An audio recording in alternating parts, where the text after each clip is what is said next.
Good evening. Hello, everyone. Welcome. It's April. It's April 1st. I didn't even think of a prank. Angry, welcome. Quasar Fed, Above Average Jimmy, Fox, Strawman, Demon, Vegas, Punky, hello, Jas, welcome. Drew, hello. Satos, hello. Who else is here? Hey, Kelso, I know, we'll see. I'm the fool. The world is enough of a joke. It is. And we are about to get a national address, so that'll be interesting.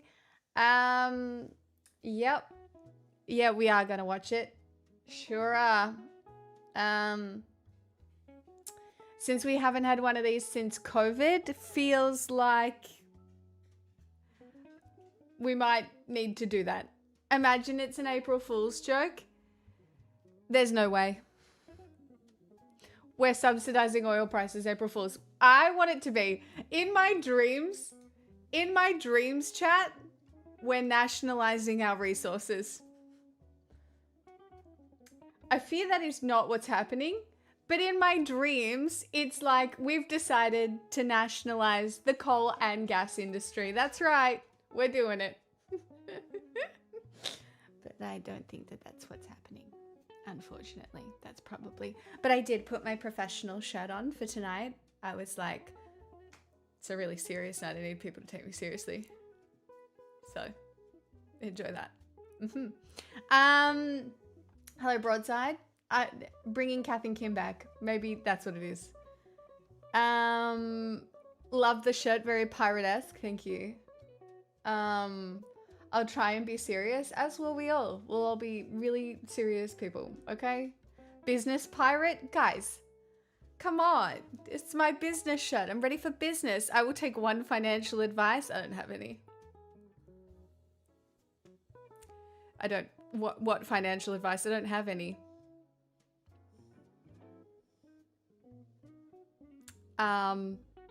Shiver me PowerPoints. Yeah, that... a full-blown house deposit, so... Blue, I've topped off my tank and I'm here for the Sorodium, upcoming struggle. 80 months. Everything is cool Also, and normal. Your wife's here.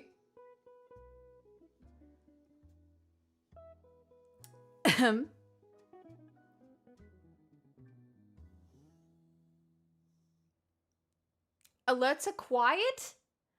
What do you mean? Why are the alerts quiet? This is a full-blown house Benjo, deposit, 29 so... months with your Prime. Thank you so New much. reprint by Rowena Kyan Are they still quiet? Melbourne artist.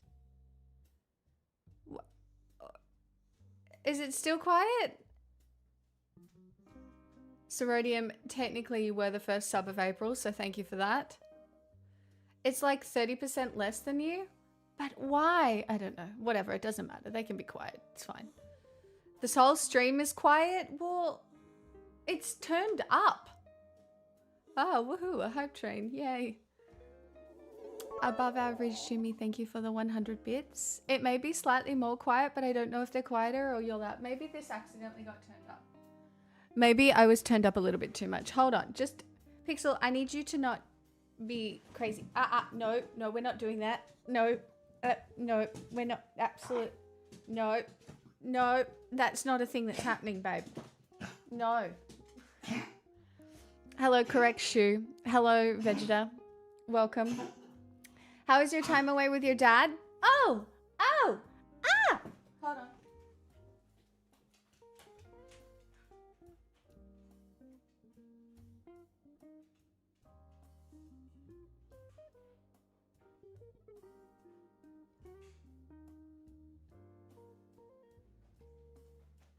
Guys, we could go real trad tonight. Flaggo, happy birthday.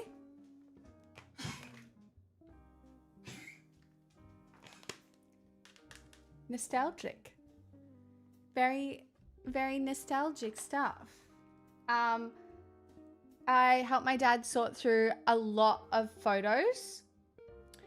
And I got to catch up with lots of people. Should we wear pearls?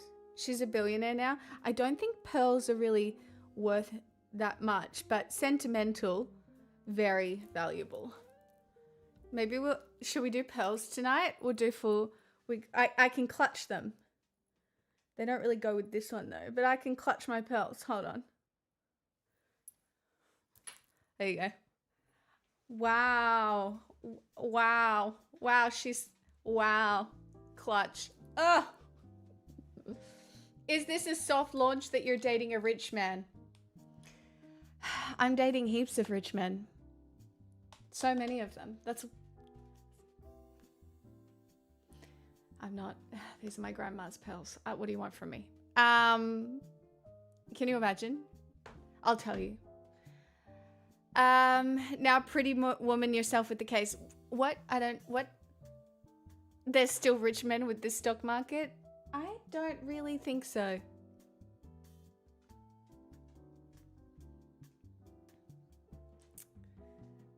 Also, I wouldn't work as much as I do. Pixel, why are you sooking? Are you still hungry? Do you want more dinner? Is that what it is? Because we really should try and get this out of the way before, if you want more dinner.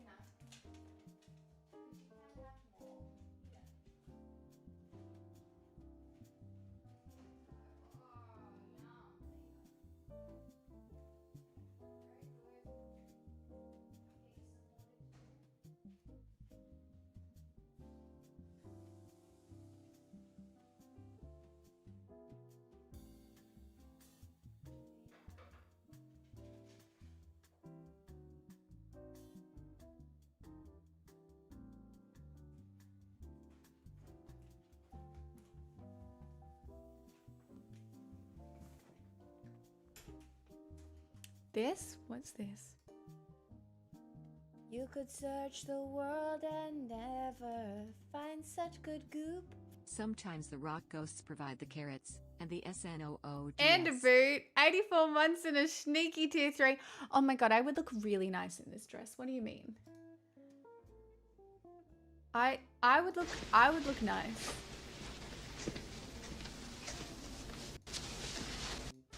Something's missing. Okay. Well, I don't want you alone. Wow. Me. Hilarious. That's so funny. Yeah, cool.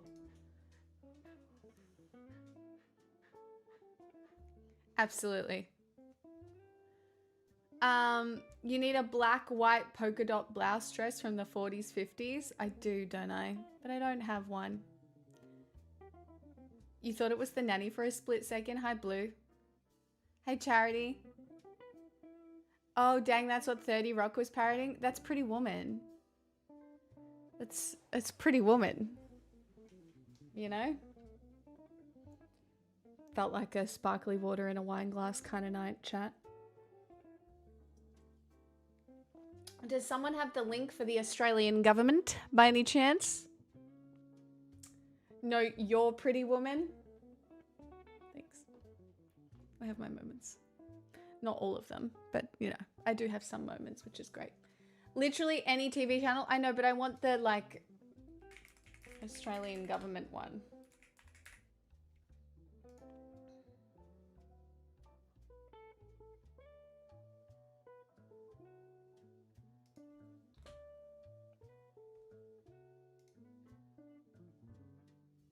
when she had her testing, she was found to have... No, that's ABC. I don't want ABC. I want the Australian government one.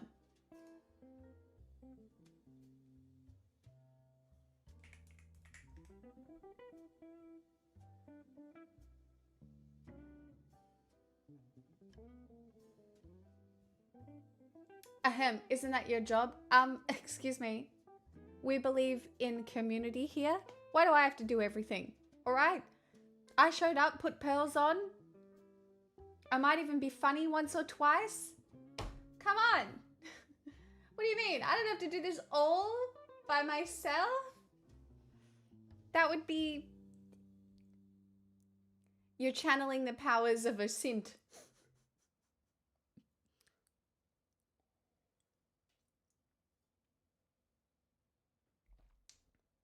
This is a full-blown house deposit, so Let's look circle pretty. back on leveraging our Thanks. synergy to ideate Thanks, a Kiwi Rob. holistic solution going forward. And good morning. I'm dressed for business. I'm in business chic.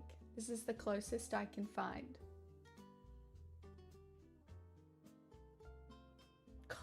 Fine.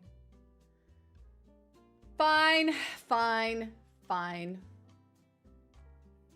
Does that have noise?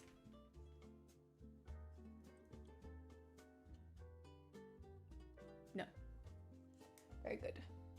I'll take that all into consideration, as you should, obviously. How was everybody else's Monday and Tuesday? Mine was actually very busy. I have been to the dentist.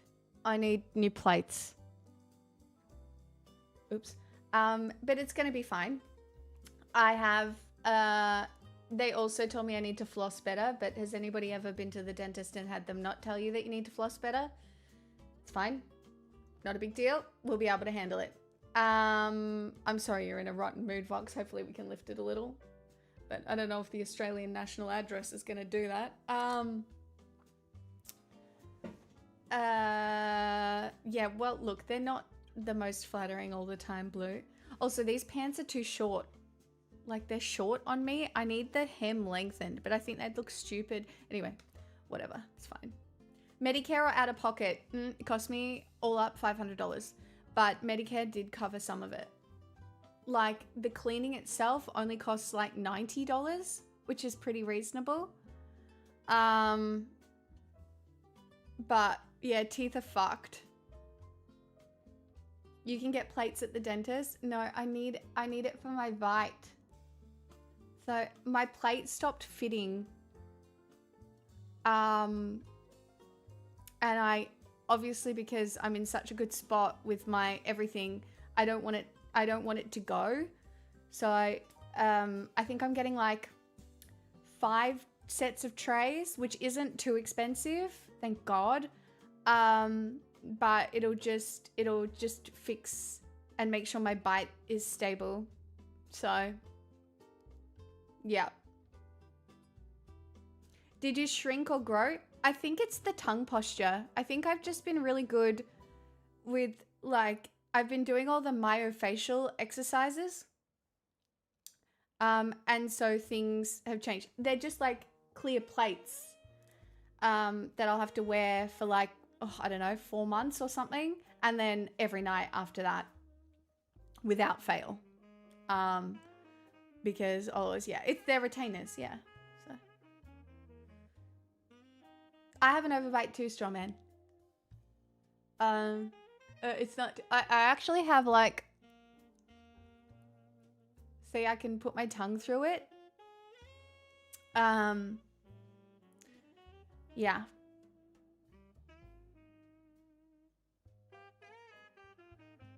Don't most people have an overbite? I think most people, I don't know.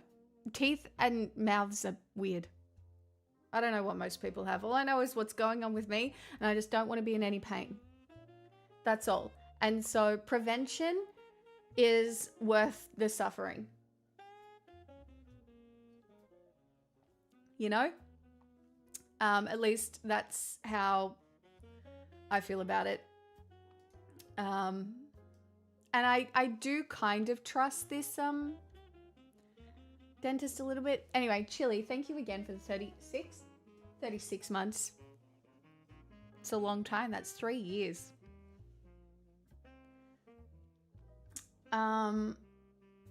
Also, guys, can somebody gift Sorodium's wife before I get accused of being anti-feminist? I just won't have it. I simply won't. I'll do it myself if no. I'm doing it right now if nobody beats me to it. I'm not even kidding. I won't have it. Where is it? Where is she? Scrolling. Bam.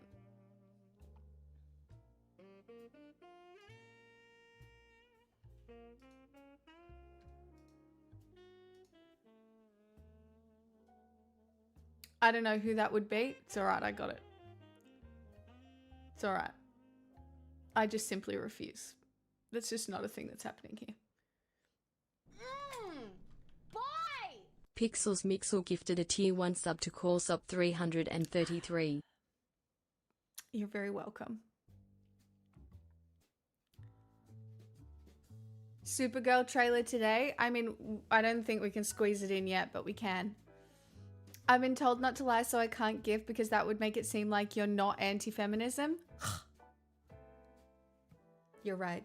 I'm wearing my pearls today. I'm a Republican. Just wait until you're gonna see my look. Wait until you see my commentary. I'm gonna be like, more billionaires. There's just not enough. More good billionaires would fix everything. It's Alpha April. It's all about men this month, and that's why I'm wearing pearls. Obviously. That's right. Oh, men are so back. We had Matriarchy March, and now, it's Alpha April.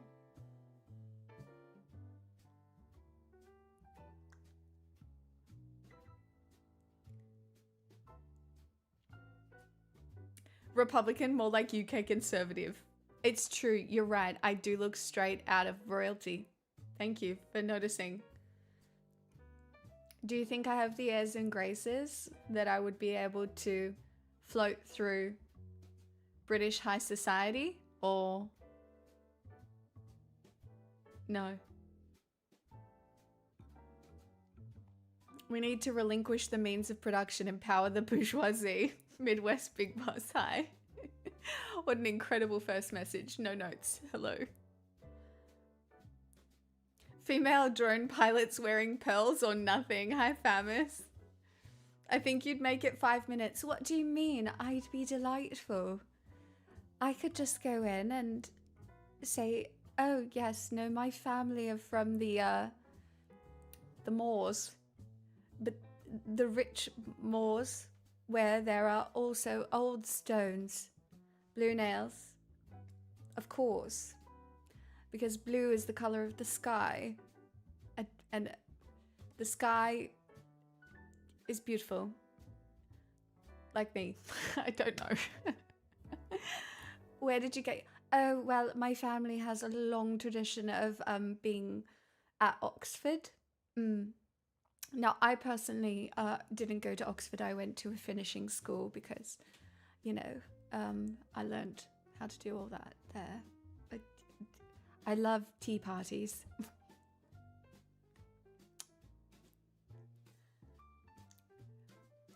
Obviously.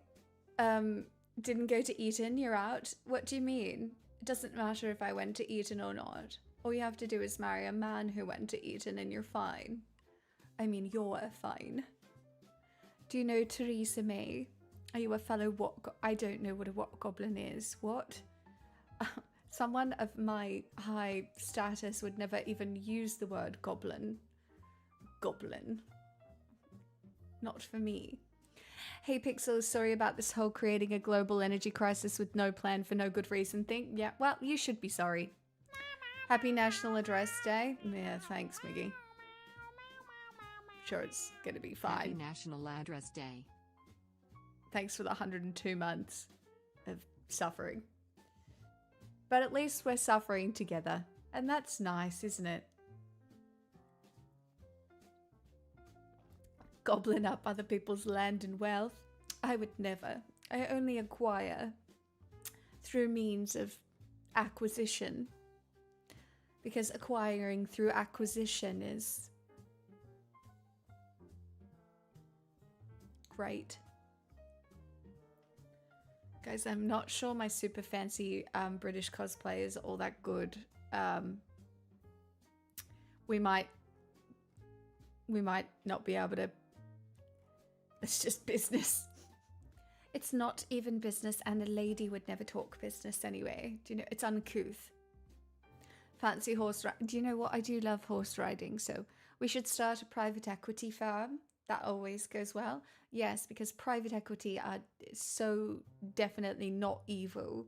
They don't buy up companies to then make sure they can cut costs for those companies and then resell them.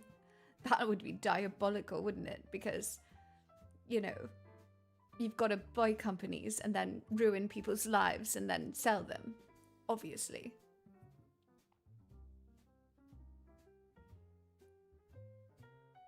Travacal, I don't know. We're about to find out, I would say. We've got 2 minutes and 11 seconds, actually.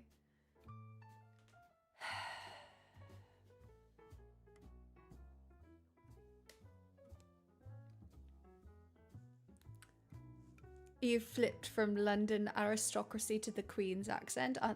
So they're not the same thing then. Gosh, disaster. It's alright. At least I'm going to punk enough fucking people in here with my pearls on. As I clutch them. Imagine I'm wearing this and Anthony Albanese comes through and nationalizes gas. It's unlikely, isn't it? A girl can dream.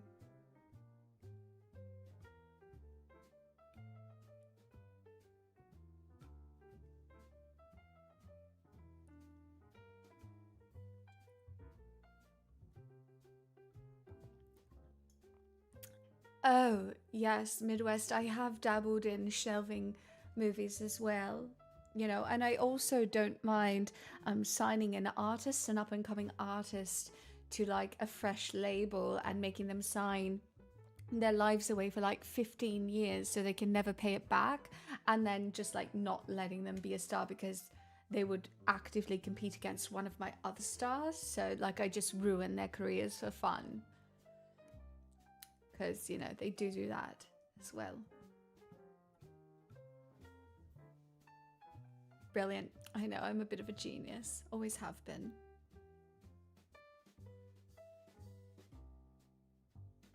What kind of water are we sipping? Sparkly water? Water that sparkles like me. Obviously, the best kind. Looking extra classy today. I know. It's my serious outfit for... Addressing the nation. After that afternoon briefing, host Patricia Carvelis will join me for her analysis. Hello, I'm Jane Norman, live from Parliament House in Canberra. We're standing by to take you to the Prime Minister, who is tonight making a rare address to the nation on the crisis in the Middle East. We'll return to our regular programming shortly, but first, here's the Prime Minister. My fellow Australians, by nature, we're an optimistic country, but I understand that right now it's hard to be positive. The war in the Middle East has caused the biggest spike in petrol and diesel prices in history. Australia is not an active participant in this war, but all Australians are paying higher prices because of it. I know that you're seeing this at the servo and at the supermarket, and I understand farmers and truckies, small businesses and families are doing it tough. And the reality is, the economic shocks caused by this war will be with us for months. Tonight I want to speak directly with you about what the government is doing to shield Australia in these uncertain times, and also what all of us can do to help our country and help each other in the period ahead. On Monday, National Cabinet adopted the National Fuel Security Plan. Leaders from both sides of politics, from right around the country, working together. He actually got Barnaby Joyce, making sure that we are prepared, so that if the global situation gets worse and our fuel supplies are seriously disrupted over the long term, we can coordinate the next steps together. Today, we cut the fuel excise in half, cutting the tax on every litre of petrol by 26 cents. Those savings have started showing up at your petrol station. Not fast enough. For our truckies, we have cut the heavy vehicle road user charge to zero. Both these measures will be in place for the next 3 months.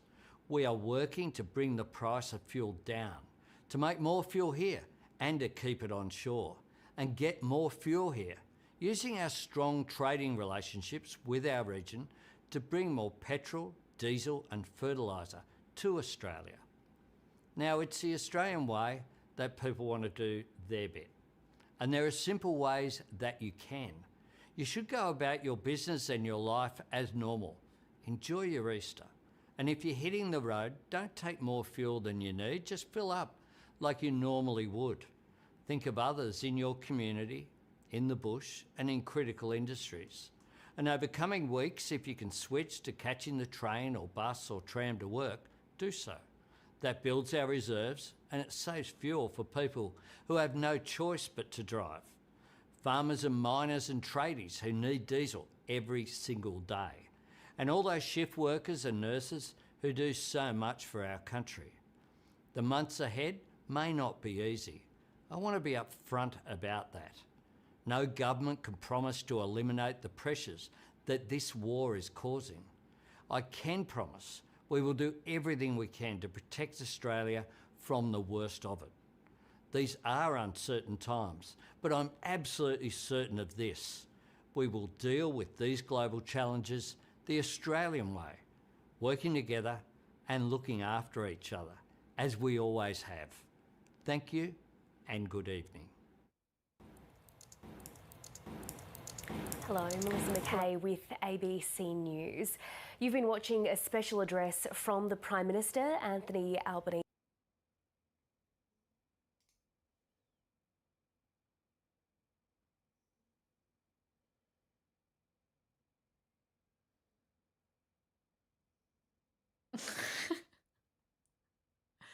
It really could have been an email that oh God. Okay.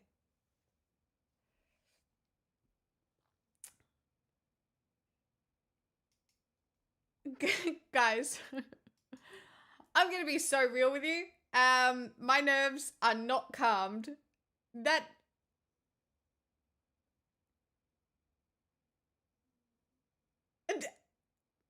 I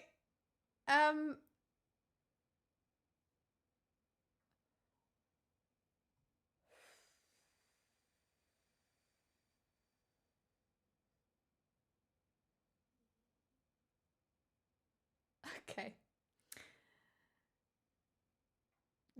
That is gonna create so many more problems that it should have.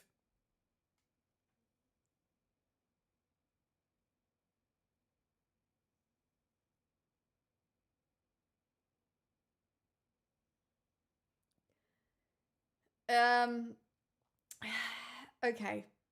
Okay. Okay, shit's bad.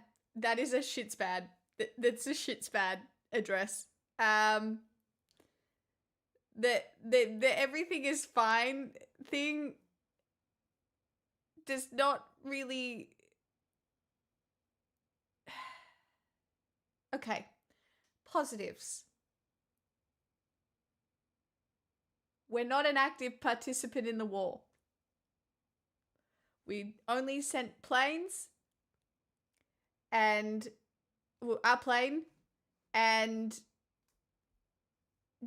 we're just helping.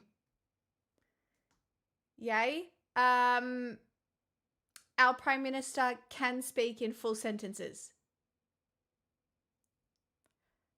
That's pretty hot. The bar is kind of on the floor these days. So that's good.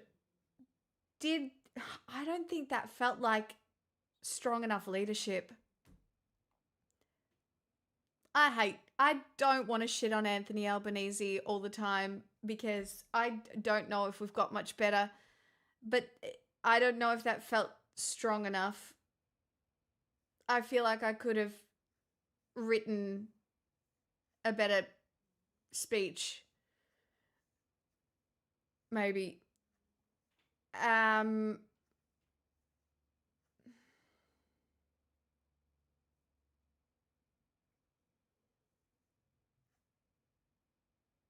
What was the point of that?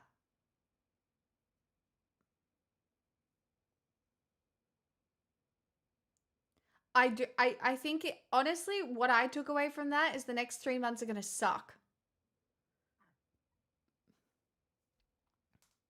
And yeah, catch a train or a bus or walk. Okay, cool, easy.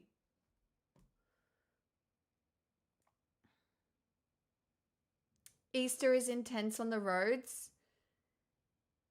Yeah. I would say that address specifically is a pre-Easter address to stop people freaking out over Easter. I don't know if that's the effect it's going to have.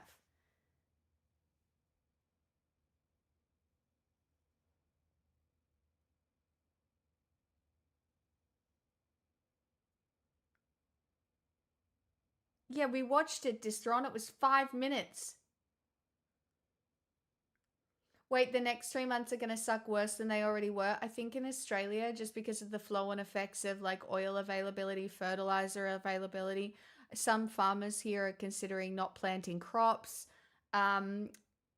Jet fuel prices are going to go up, which means any sort of flying anywhere is going to be incredibly expensive.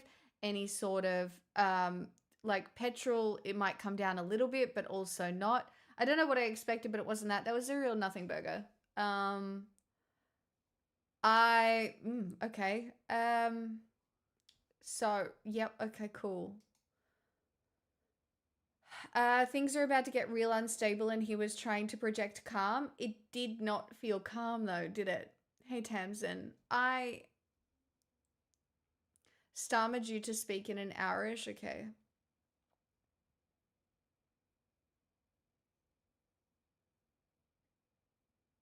Well, I believe it was the Italian foreign minister that said he was losing sleep over what might happen in Iran, and also the South Korean one as well. They're both losing sleep over what might happen in the next few months, and Anthony Albanese is like, don't worry about it, guys. We got this. We're protecting you. I don't feel super protected. Hi, Em. I just don't. Australia really is at the end of the supply chain for oil, and Japan is in real shit. Japan gets like 90% of their stuff through the Hormuz Strait. So it's not great. But Japan is in real trouble. We are in real trouble. And I don't know what it's going to look like. Australia is both at the start and the end of the supply chains. And I don't think we definitely do not have enough time to shore up insular reliability for any of this shit quickly. So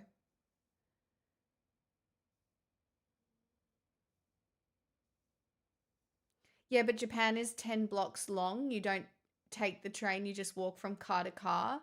No, there are certain places in Japan it makes sense. You only catch public transport, but yeah, we do not refine enough ourselves. Correct, Sorodium. They'll reroute around the strait. Well, there is like one little opening in the strait that they're letting people through at the moment if they pay, I think. So, you know, Iran might make a profit off of this. I do think people are panic buying. I don't know if you guys were here for COVID. But humans are predictably irrational.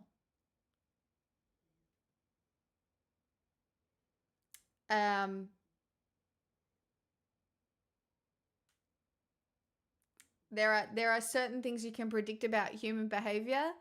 And when things are unstable, this is why we've seen huge swings towards fascist leaders around the world, because it is predicted that people look for what appears to be strong leadership during times of instability. It's when populism and nationalism become stronger, everything becomes more insular, people do become more conservative because it's like, I got to protect mine, and it's a spiral to the bottom. That's why you have to fight it with like actively caring and living in community, because it is a spiral to the bottom when everybody fights over resources, which I mean, it's going to happen anyway, but hey, Ben. Australia feels like it's falling apart here. We have a highway, 2 main roads, and a minor roads closed indefinitely. We have 3 servers constantly running out of fuel and several businesses at breaking point. Hey, Teresk. I mean, I think country towns in a lot of cases are really struggling. They've allowed 20 Pakistani tankers through, 2 million apiece, plus paid for in yuan. Plus they are allowing Iranian oil through. Yeah.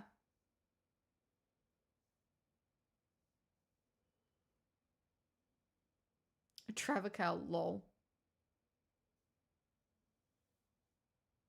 I mean, the fascists will get more power. That's how it works. People are really angry here. Politically apathetic, but you go to the petrol station and you are like, why is petrol so expensive? And you're like, well, obviously the government did something wrong. No one's looking into nobody knows the ins and outs of what's going on in Iran. They're like, oh, Trump bombed Iran. What does that have to do with anything? Why does that even affect us? Most people do not understand. They have no need to. They go to the petrol station, they're like, that's fucked. And they're like, fucking fuck this government. And that's the extent of what they think about it. They don't actually think about it more. A lot of people don't even have the political language to be able to describe what's going on. That's just the reality. People don't pay attention. And hey, sometimes you can't even fucking blame them because everybody's too busy putting fucking food on the table.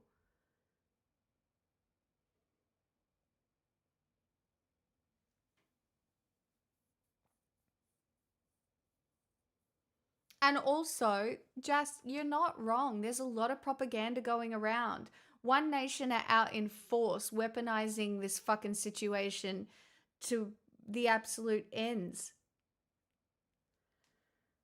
It's not particularly eloquent of me. Hey, MDLW.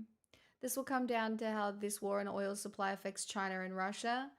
I mean, yes, but all of us.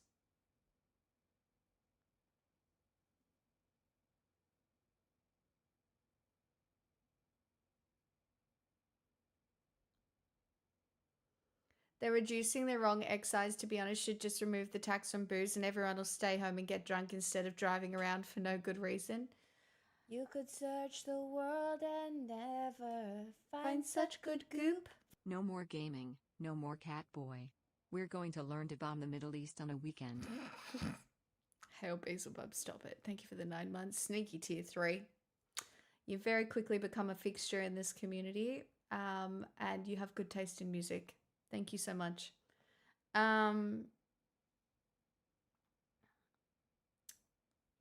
Chat, there's really nothing any of us can do about any of this.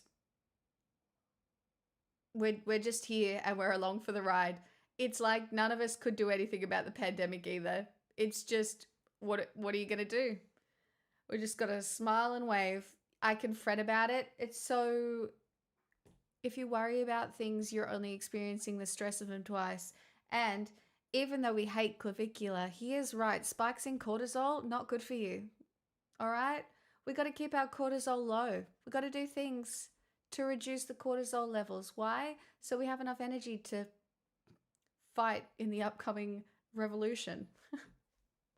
I don't know. I don't think that's happening, guys. But, you know. Again, got to keep your cortisol under control. So, can't do too much fretting. Come on. Let us have a revolution. I can't help you with a revolution. You just got to do revolutionary living. All right? Respect women. That's where it starts. Got to bring in the matriarchy, even though it's not much anymore. All right? You have to fight your internalized biases against in-group rhetoric. You know, you have to acknowledge where your privilege lies and be very educated about that as well.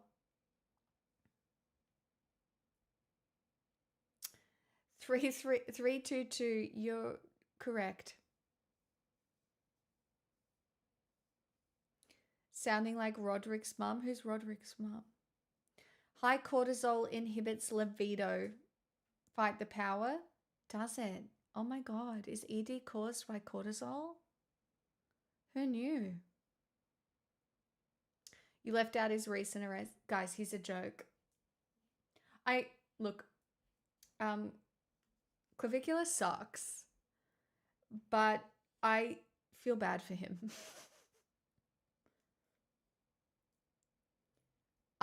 I feel bad for him. The fact that society has gotten to a point where, like, this is what people focus on is actually wild.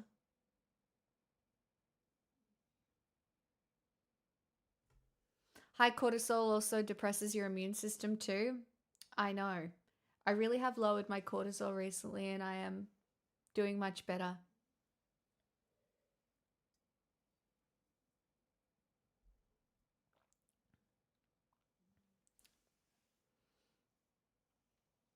You just mean Christy Noam's kinky husband, Vox? Is that what you're talking about? Guys, I'm sorry. If you're gonna be kinky, you have to be progressive.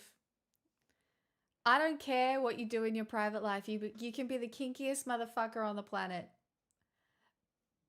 But if you're kinky behind the scenes and then actively trying to take away people's rights, I won't have it. Immediately no.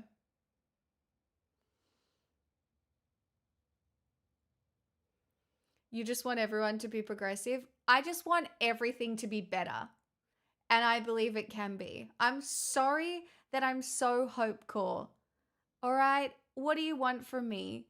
It's not my fault I grew up dreaming of space and, like, you know, people getting along and working towards really cool shit instead of, I don't know, bombing each other over oil.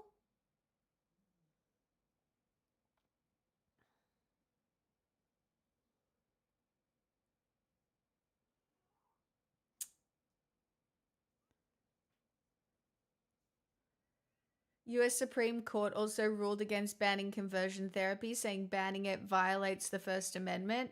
Well, honestly, I think there should be a conversion therapy for lesbians.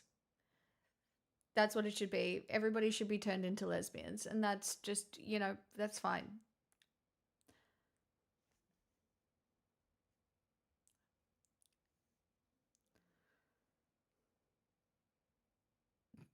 Sorry, that's a... It's what happened to me. Where do I sign up?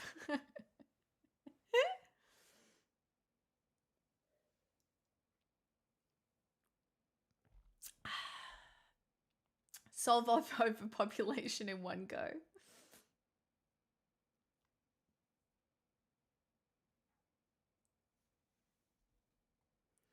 I think things could be better. Hey, I was just touching base to see when you think you might be coming back. You know, I'm just worried that you're not going to find your stride here if you keep going off-world all the time, Kara. I'm worried you're not going to find your people. Yeah, well, that's the thing, Clark. I have no people.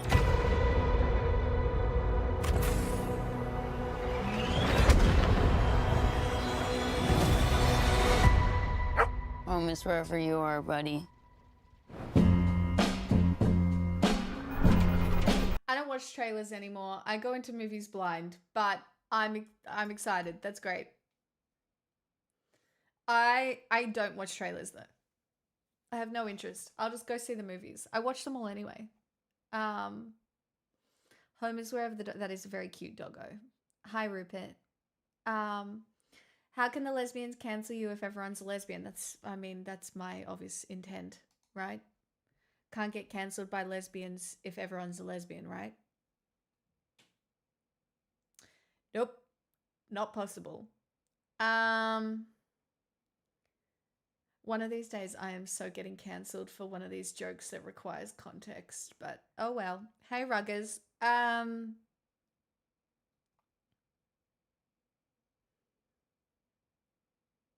No, you still can. Leader of the alt-right in Germany is a lesbian. Rip. Something I haven't heard of a movie doing before is the Mario Galaxy movie is going to have 2 post-credit scenes. That's great. Pigs, you've never been cancelled? I know. Chat, can you believe it? Truly. We're in year 10, not one cancellation.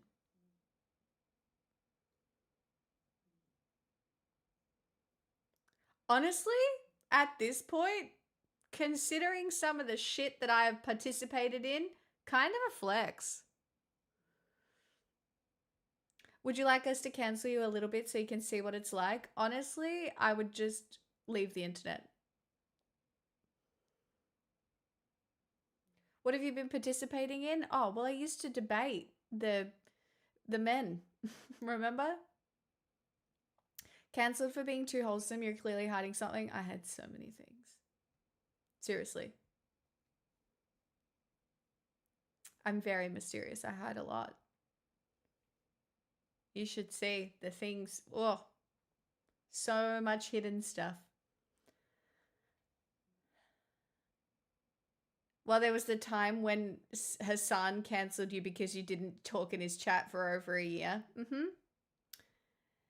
Yep, that did happen, but that doesn't count.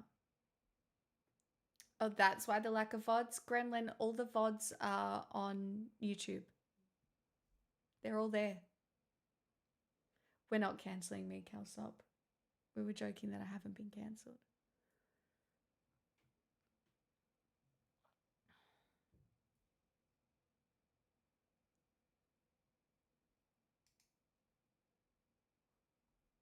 Oh my god!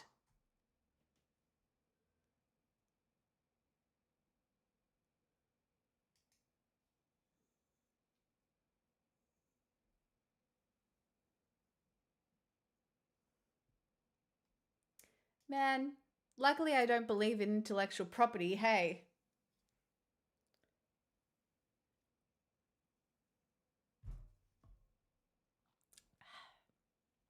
Can't believe there are spies in our midst. Wow, I'm so important and special and interesting. Says the spy. I know I've got my pearls on tonight. I'm obviously a spy. I've been running back to conservative headquarters with all of the information I gather from you progressives. Pretty sure the phrase "it could have been an email" wouldn't meet the standards needed to be counted under copyright anyway. Yes, I'm fun at parties. I reloaded.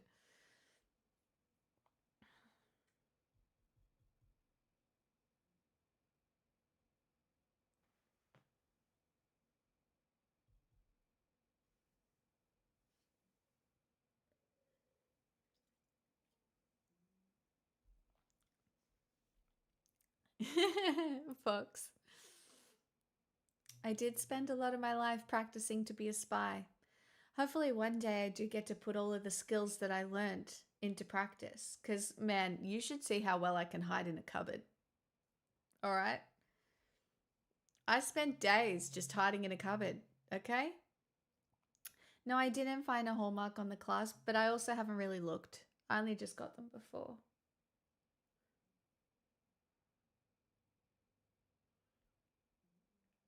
And I'm kind of unassuming. Like, I feel like I would be a good spy because I'm so unassuming. You know, no one's looking twice. The boring white woman walking down the street.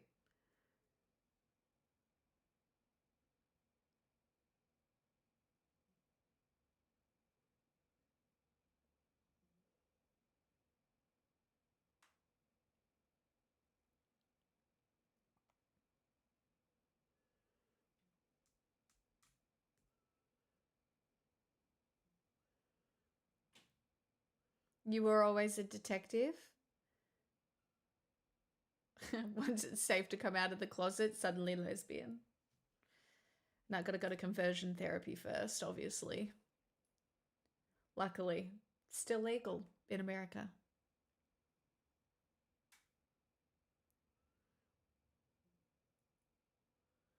Singing woman, ballet dancing away, nothing to see here. All very normal, okay? Nothing to witness. No notes being passed.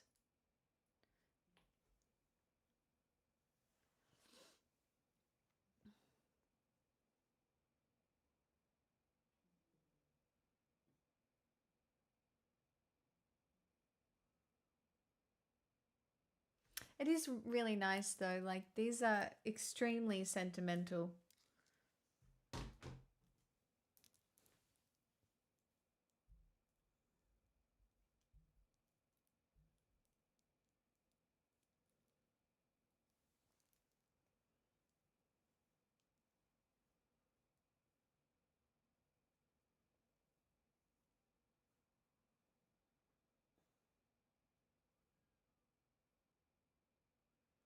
I don't think there is a mark.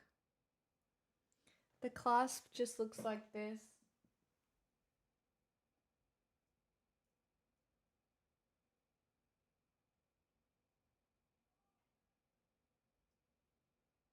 It's got like 4 bands, I think. But I can't see a mark. All I know is looking at them, they're definitely real because they're not shaped perfectly.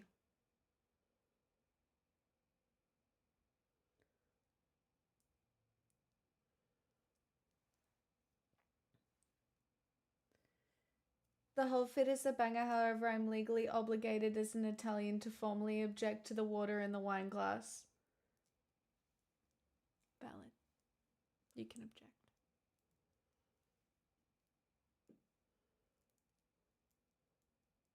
Tom, you must be the only Italian in here. Is anyone else Italian in here?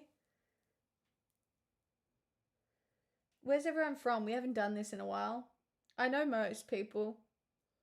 There's Scotland, Australian, Sorodium Don't Lie, Texas, Melbourne. Guppy, you're Italian too? I like Italian cuisine. Seattle, Melbourne. Pigs is wearing pearls like Hassan. And one day I'll get a house like Hassan too. That's my plan. I can't put them back on. Ugh. Why do I have to do everything myself? Zimbabwe, Poland, Florida. White as fucking Oz, so red and peeling in summer.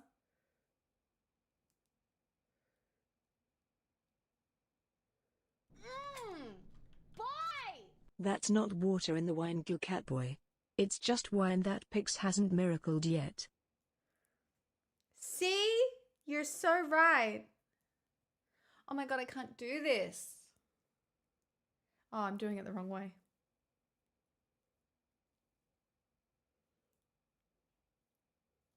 I hadn't practiced enough. Now I have. Now I know what I'm doing. It's fine. That alert GIF looks like you're eating a stick of butter. I was eating potato salad. Thank you for noticing. Would it be easier to clasp in front than rotate? I don't want you to talk to me anymore.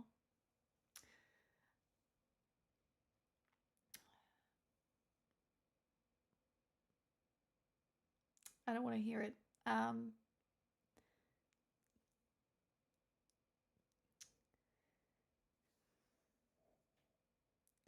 Good chat.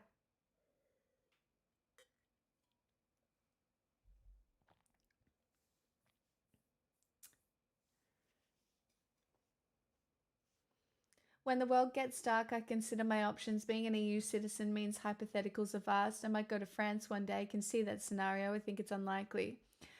Look, living in rural France could be quite nice. I could be convinced. Rural France. I don't know. Australia does seem like the best place to be if there is any sort of nuclear situation. Just so you know, though. So I'm just not sure. Also, I'm pretty sure you can't really move to France unless you speak French. Do you know what I mean? I don't know if my est-ce que vous comprenez l'anglais is going to get me very far. Do you know? It's just not. And then if you can't even speak with the right accent, like, people just aren't going to like you.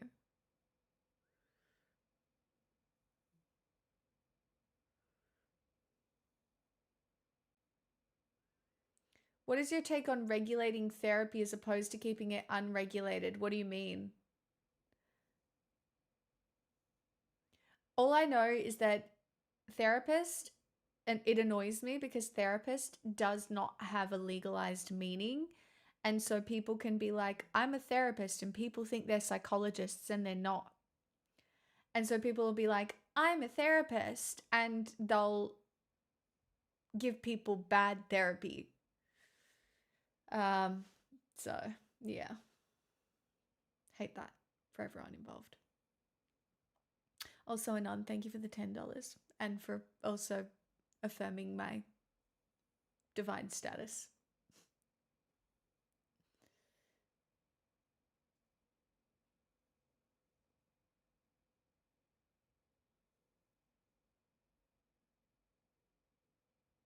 Oh, well, Guppy, see, you can speak French. That's good. Go. I mean, chat, we create the lives that we want. You do have some agency. Not a whole heap.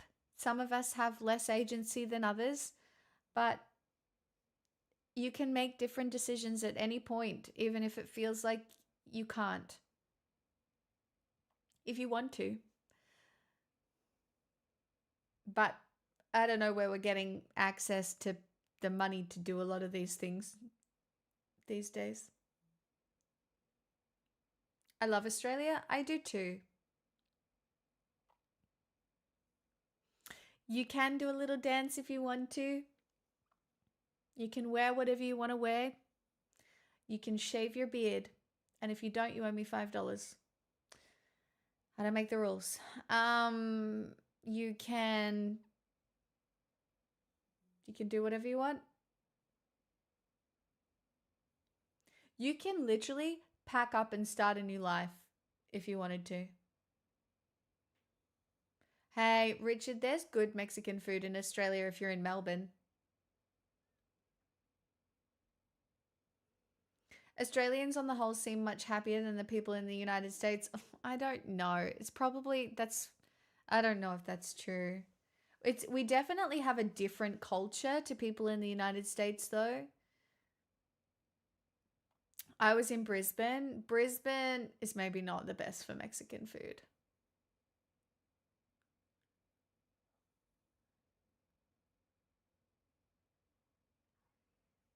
Yeah, but is it white people?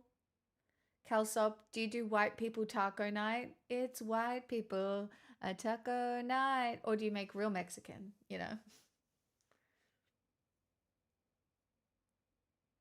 Nope, it's real. Chat, all point and laugh at the happy couple. All right, in the chat. Serodium's like, it's real Mexican. Suck shit. That's right. I'm joking. I'm very happy for you both. Hello, Moz. Is that an actual song? Don't know. Hello, Teresk. Oh, you're pointing and laughing. You got here ages ago. Hi, Flanos. Someone's looking extra gorgeous tonight. Not you falling for my conservative propaganda.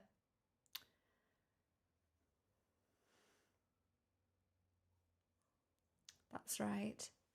Now I just have to speak in a British accent and make sure everybody knows that I'm worth... Oh, it's not even $5 tonight. It's 10. Double it. That's right. Clearly business maxing. I'm class maxing, business maxing.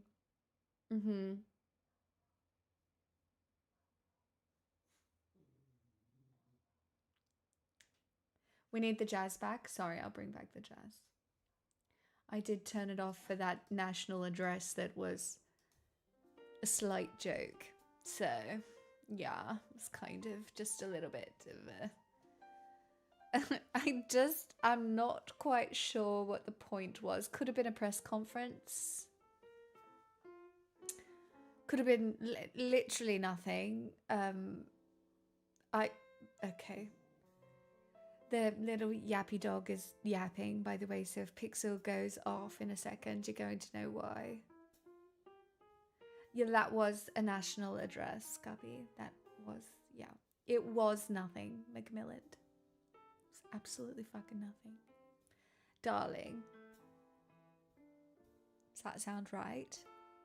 Darling, what are you doing? Why aren't you subscribing to my Twitch channel? It's very annoying.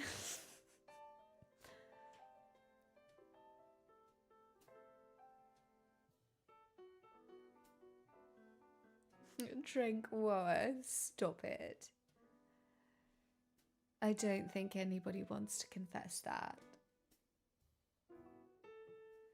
Trump is giving an address about Iran later. Great. Another one. Perfect. Sure, it's going to be fine. Jazz, I'm about done with your links if this one's shit. We're very working class. Be honest. I am being honest. I am being honest. What car did your dad drive you to school in? So my dad did... No, one answer. My dad... What car was it? It's not a simple answer what because... What did you get your dad to drive It you depends. To school in? No. Okay, What in the car? 80s, Why my are we dad the same had a Rolls person? Royce. Thank you. Guys, look at us. I mean, corporate is asking you to find the difference between these two pictures, and you just can't. What do you mean? My hair's even up. It's like I cosplayed her. Our parts are even the same.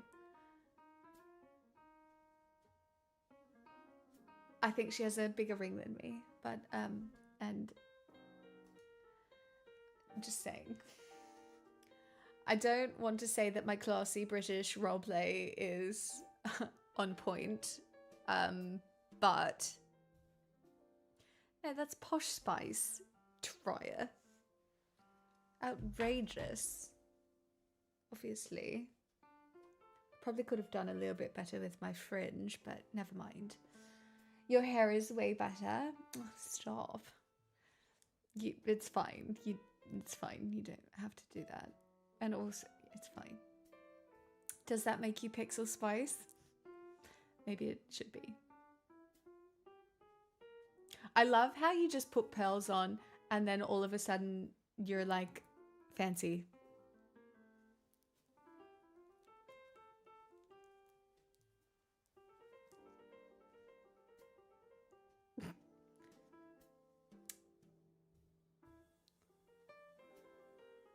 Yes, I can't give a duck. I have been watching.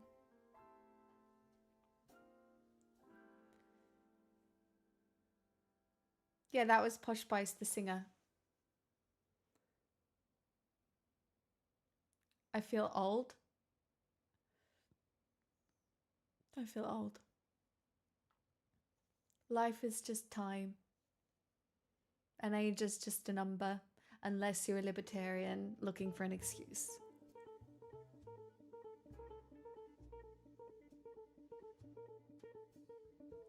I take it back.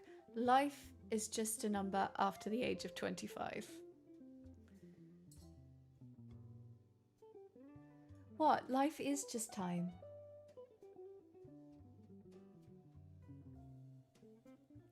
Should we get all philosophical about it?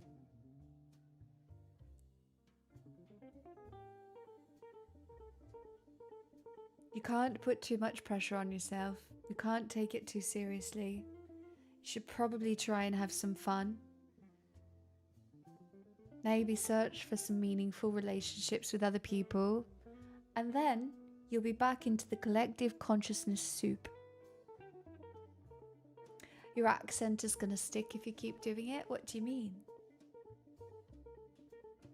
I'm sticking with my cosplay tonight. See if it can't, you know, scam a few new people in. You're 37 in a few weeks. I hear that's a very good age.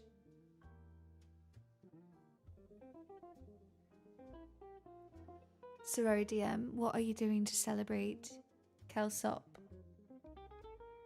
In a few weeks, what are you doing? Is it a surprise?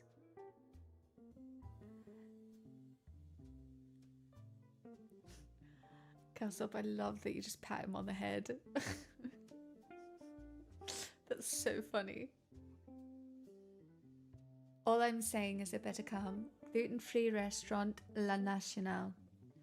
Yes, it's a surprise. Well, it has to come with a very good dinner, at least 3 presents, and whatever else she wants. And you have to. Not that you weren't going to already, but I'm sorry. I now make the rules, and that's what you have to do for women on their birthdays now. And especially because she makes real Mexican food, and well, ain't nobody out here getting that.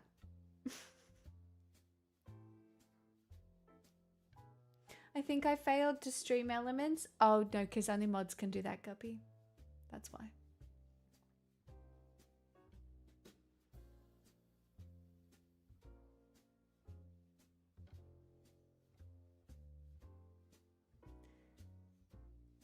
I mean, you can go back and study at any time though, Disron, and the fact that you were in the middle of uni at 37 is amazing.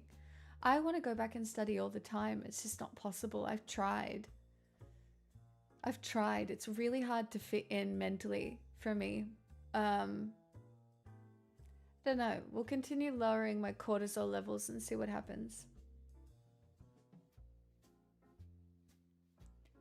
You realize how young people are when you're interacting with people that are just at uni. Below the age of 25, you're like, fuck me, I felt like an adult at 25. And now that I'm 27, I'm just like, wow, I was not an adult at 25.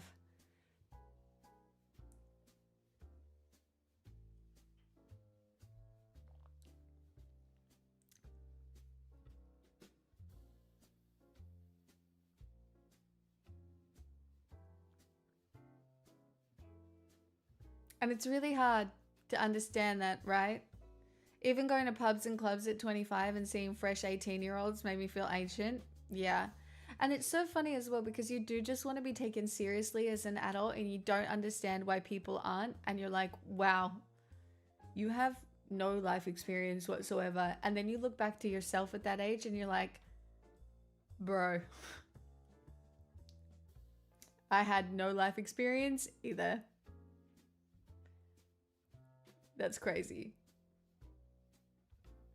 Don't you laugh at me, Fegus.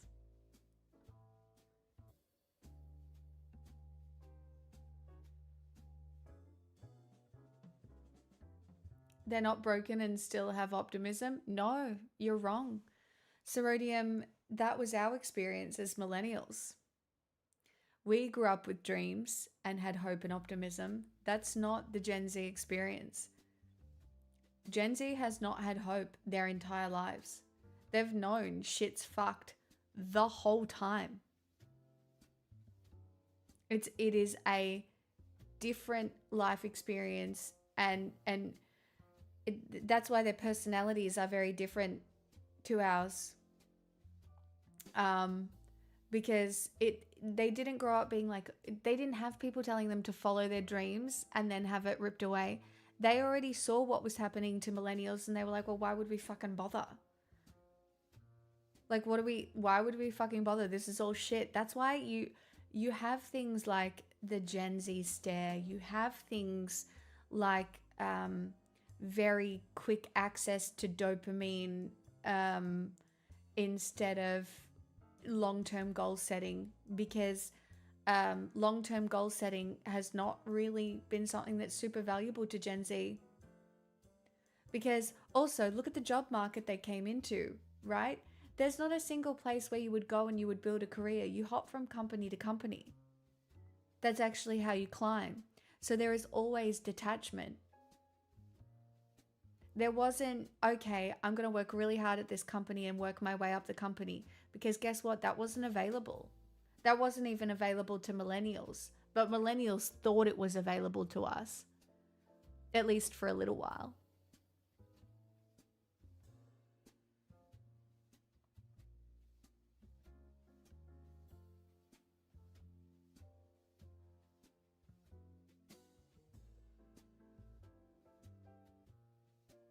Plus, they grew up with the internet fully unfurled in its monstrousness. Honestly, I feel like I grew up on the Wild West of the internet and I only came close to being groomed like twice. Like, you know, heaps of people grew up, you know, on Omegle and, you know, some of the shit that was available and still is pretty scary.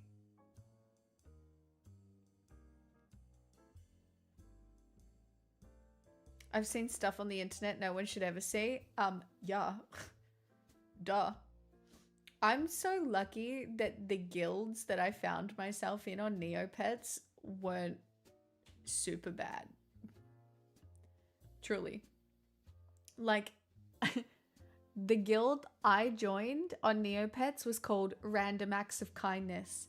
And I went in there so I could give random people presents and hopefully get random presents. Like every day, everybody in the server would just give each other like random gifts, but they were like really rich people. And so like you'd go out and you'd find presents. It was literally a present giving server.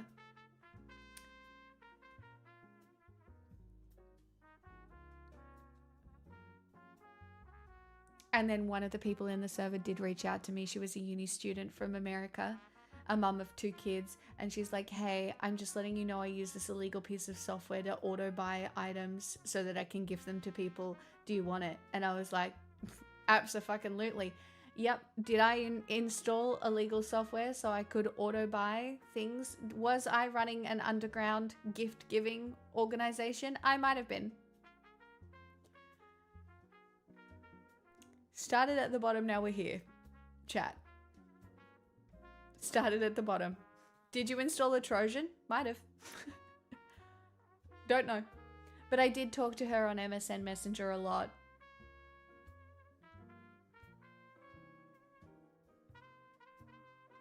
Which was totally cool and normal and fine. She'd be like, okay, I'm ready to hang out now. Just drop the kids at school.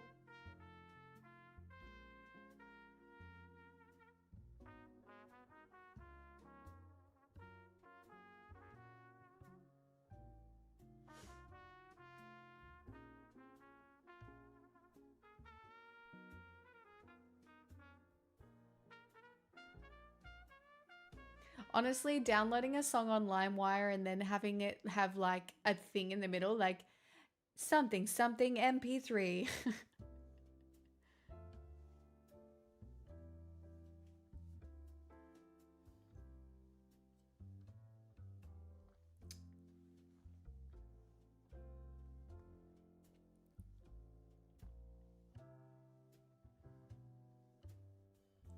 YouTube to MP3. Oh man, Richard, I still do that. What do you mean? I'm still you turning a YouTube video into an MP3? Mwah. No notes. Those converters still exist. I still love doing that sometimes. Don't ask me why or for what, but I would. God damn it, is Vegeta here? They just won. God fucking damn it. Somebody owes me $14.99. I don't care who it is.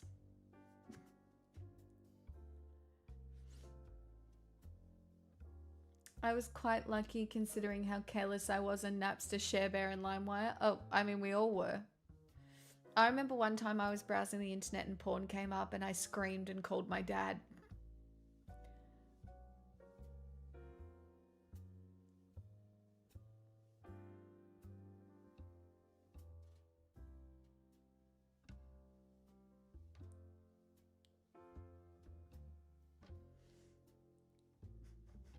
Sorodium.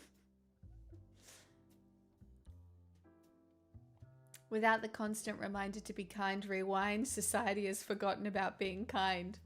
I know, we're just doing the rewind all the way back to the fucking dark ages at the moment.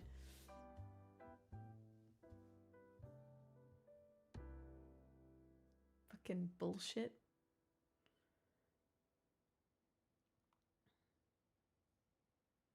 Do you know what? You remember my favorite ad was the you wouldn't steal a car. You wouldn't steal a handbag.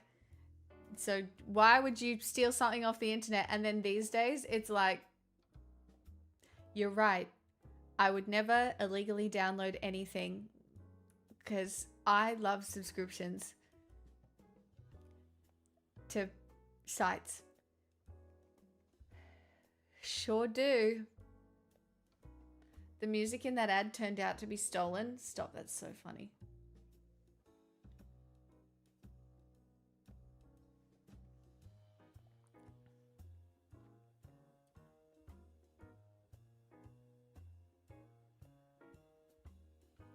Do you know what I would still be able to do though?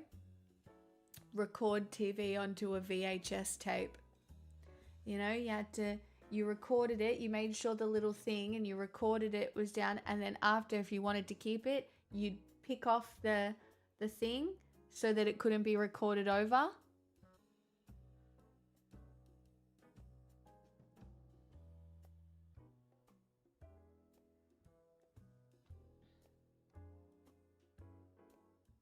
Until someone put tape on it. Shh, don't give away the secrets.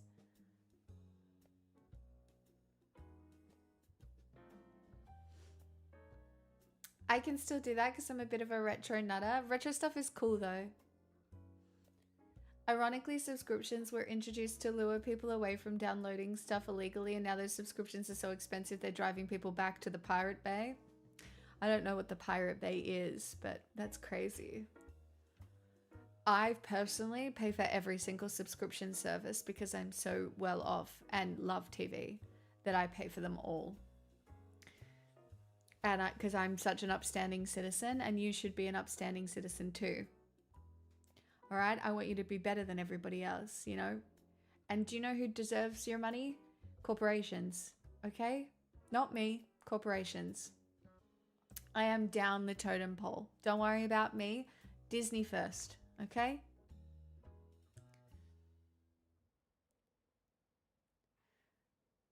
Disney, you know, Netflix is really up there. Hi, follow Stan.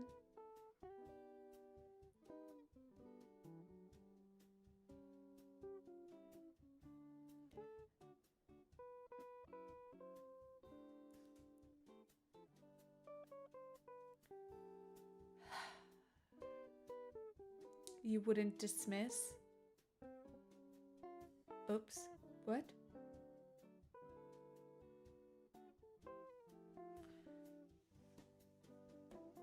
Won't someone please think of the corporations? I am. You wouldn't download a subscription. Okay. Is what I wanted to say. You did really well. Really proud of you. You really got it out there really well. Nailed it. The joke landed impeccably. No notes. Carl.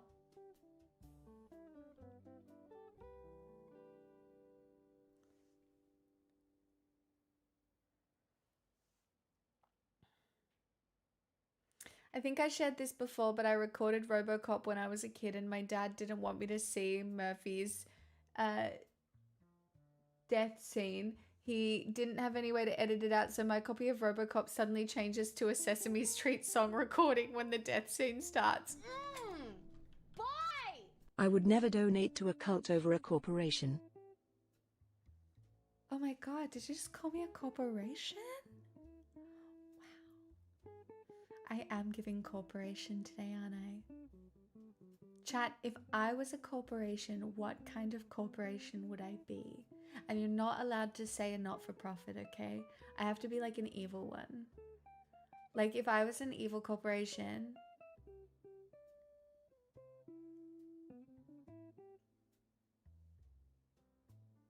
Yeah.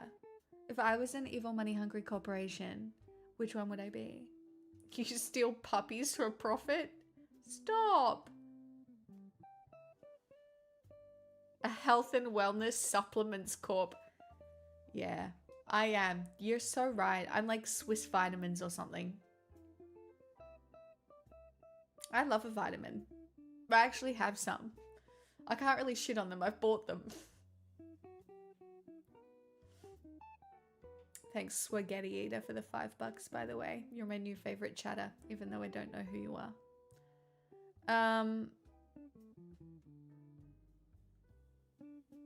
Don't call me Facebook. That's rude. I have several vitamins. I'm a woman of culture. I actually have a women's probiotic and then the vitamin D magnesium supplement. They're the only two I'm really rocking at the moment. They seem to be going quite well. I'm really thriving. Can recommend. Well, I can't recommend because I feel like you're very different to me and you probably need different things.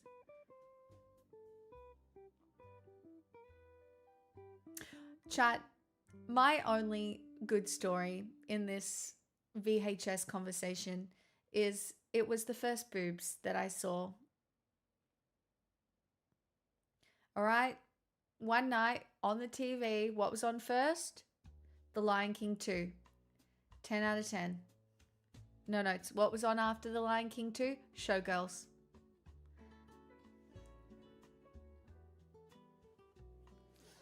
One day we were watching The Lion King 2 and the tape just kept playing. And then boobies. Strippers. Boobies and strippers. And ice on nipples. I've never forgotten it. I was like, why are they putting ice on their nipples? I know now, but at the time I did not understand.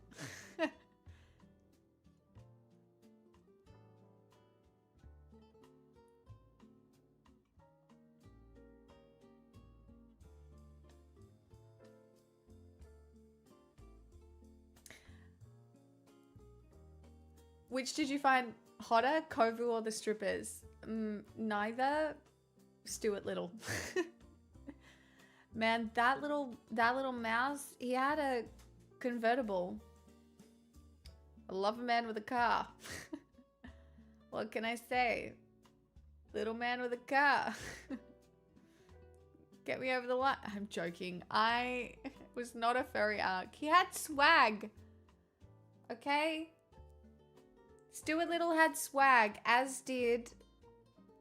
Okay, I'll tell you all of my early crushes. Stuart Little, Michael J. Fox in Back to the Future, Aaron Carter from the Backstreet Boys.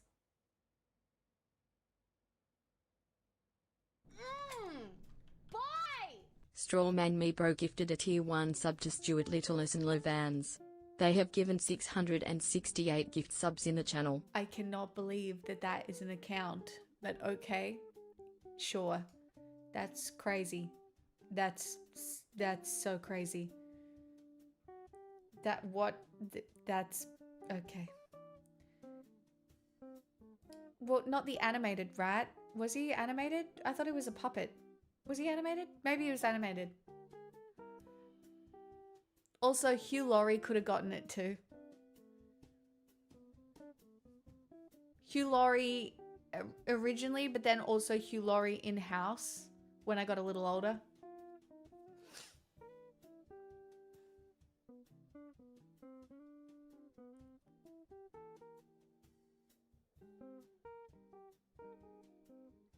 Obviously, Jack O'Neill, Daniel Jackson, who else was there? I was, and this is a problematic thing, also into Big from Sex and the City, but we all know he was a problem. I'm trying to think of ones I haven't said. Damn, I thought she'd have a crush on a lady. I'm trying to think.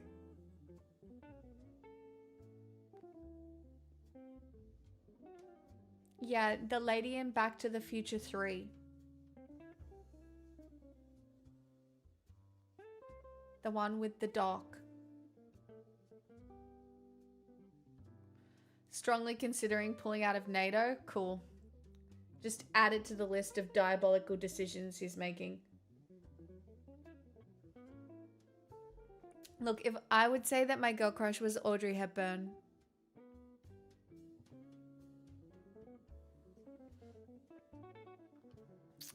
I'm not gonna lie. Growing up, my sexuality was pretty Disney though. I was like, I'm gonna meet a man and fall in love and live happily ever after. Okay? That's what it was. I didn't know anything else.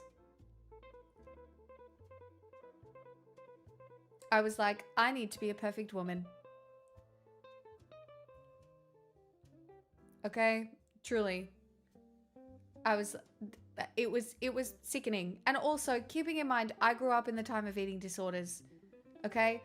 I need to be only bones or a man will not love me.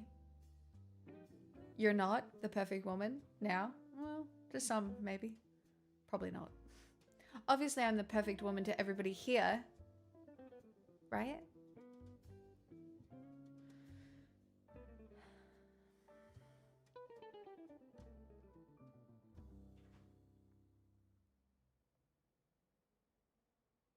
Sure. Don't you sip me. That's really rude, guys. Repent. Vegeta, you're only responding that way because I sneeze good. That's, you can't, honestly, this is just, that's very, just, it's so disappointing. I don't want to see any more sips, okay? You've all had enough. I'd say you're getting there. Oh, Richard, how can I improve?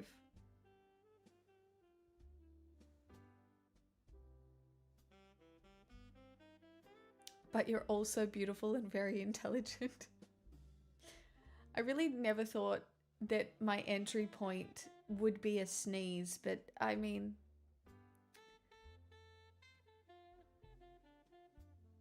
You're a very cool lady. What a sentence. Thanks, everyone. Spa streams, no cap though. Lol. A US president can't pull out of NATO, needs Congress. They don't have the votes. That was sorted before Trump came in. But yeah, because Congress is doing so well at the moment. Vegeta, I don't think you're the only one. I think my singing puts a few people to sleep. She's cool because she likes Stargate. Thanks, everyone. Spa stream, no spa oranges. Guys, I've aged out of being hot enough for a spa stream, okay? I don't need to spa stream. No, I've never met any woman who likes Stargate. Well, look, I was indoctrinated by my father. I got to stay up late because I was the eldest daughter.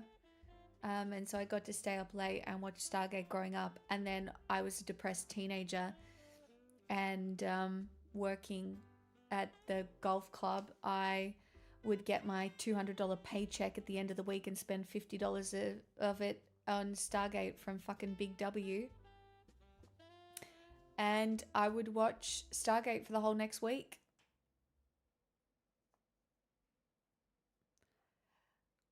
You know? It's great.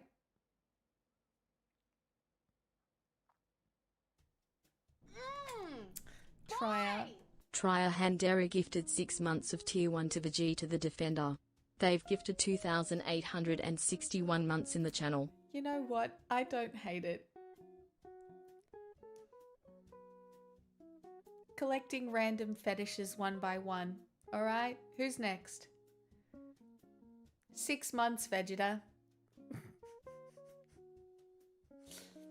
I got mad at it the previous week, but I really liked last week's episodes. Yeah, me too, Vox.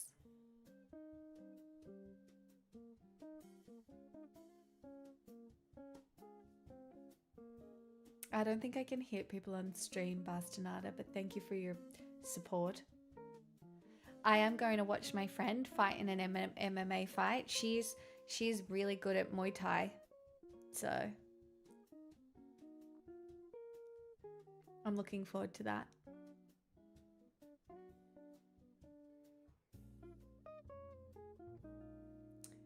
Oh, Ruggers, that's nice. All you do is just write down your values and try and live aligned with them. Although I will say, like, there is some things I have learnt from friends who have interesting qualities, right? Where I think I have learnt to be less of a goody-goody two-shoes, and it is a good thing. It's also progressive. Not that I would ever really break a rule, because obviously I'm wearing pearls and I'm an upstanding citizen, but there are some rules that were made to be broken. Theoretically. Not that I ever would, but sometimes it's worth breaking a rule or two.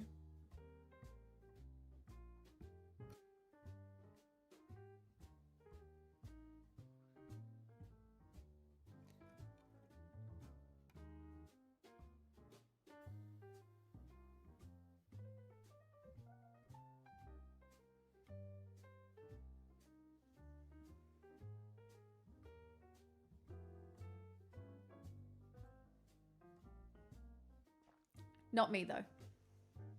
Did you kill Josh? No, Josh is still off fishing in the woods somewhere. I don't fucking know. He left.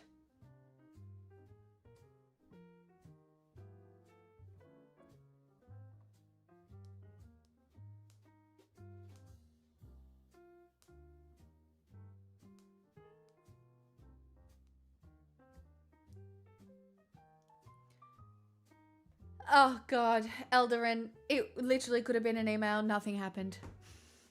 He's like, stay calm, everyone. Enjoy your Easter. We're doing our best. It was literally nothing. It was the most nothing burger of a national address I've ever fucking seen. Useless. It's literally just nothing. So, yeah, don't worry about that. Yeah. Literally just nothing. I thought Easter had gone already. No, Jesus hasn't come back to life yet. Should I ask Pete Hegseth? You mean Pete Hegseth's AI that he uses to write his speeches?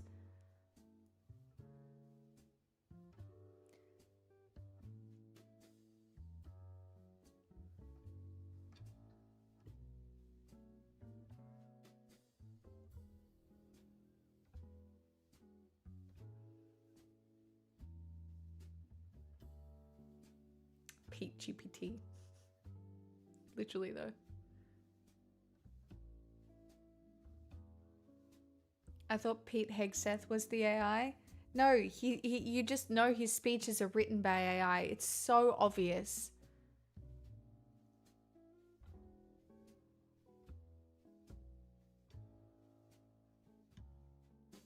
Seen any good April Fool's tweets this year? The only one I saw was Caleb Finn and his wife Soup. They did this whole video where they're like, hey everybody, we've got some major news. We've decided to actually put our children on the internet. I know we've been very vocal about how we're protecting them from the internet, but we've changed our minds. We're putting them on the internet. And then it gets to the end of the video and there's like, we're not putting them on the fucking internet, you fucking losers. But it was pretty good. That's the only one I've seen.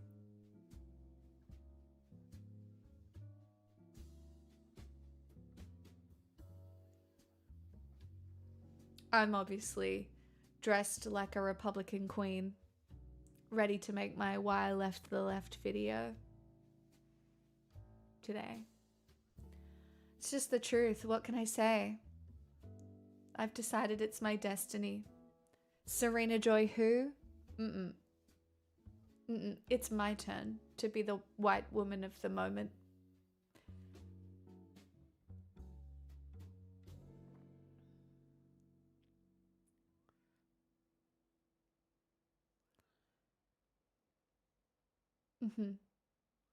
No, I don't even want to be a boss lady. I just want to be a nice object for a man. A nice prize.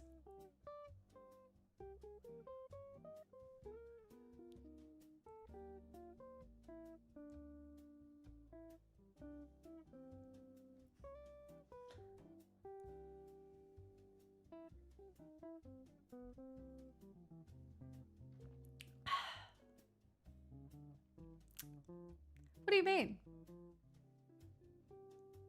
I'm just saying the truth. It's April 1st. The day when we tell the truth about what we want.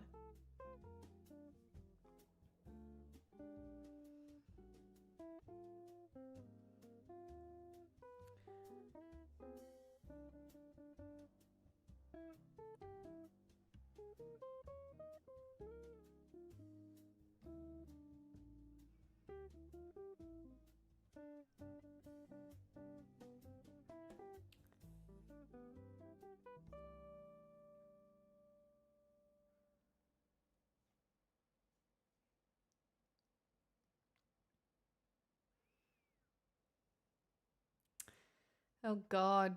They go after birth citizenship. That'll be a fucking shit show. Because it's just an excuse to get rid of anybody they don't want. I hate that I have a job interview on April 1st. That's a little rough. The day of truths and insights. No jokes here. Only truth.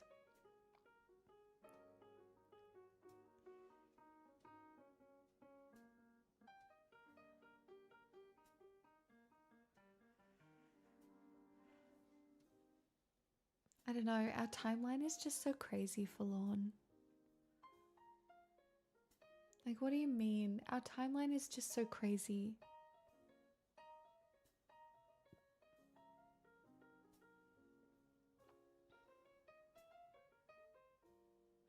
You know, sometimes I do look at the drugs of the 50s and, you know, if your husband wasn't abusive, it could have been kind of fun.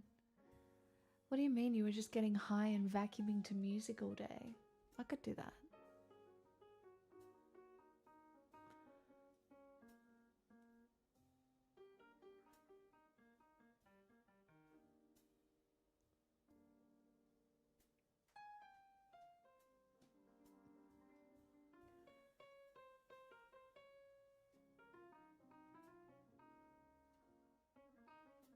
Aw, Vox. Hey, Shaky.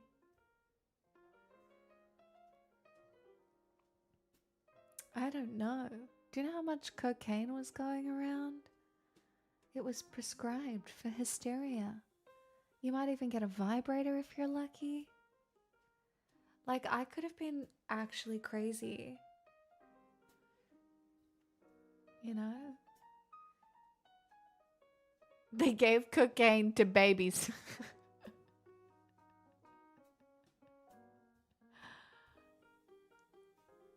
I've heard a part of the drug problem was because there was largely nothing to do except clean up after a dude.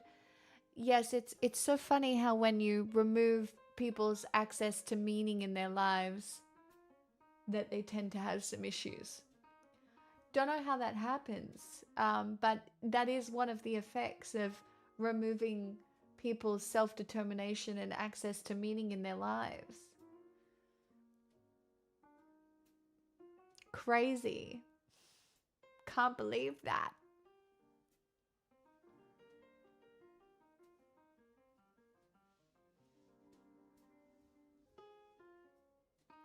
The pearls are super fancy. Thanks, they were my grandma's. I also got cocaine in the hospital once. Really?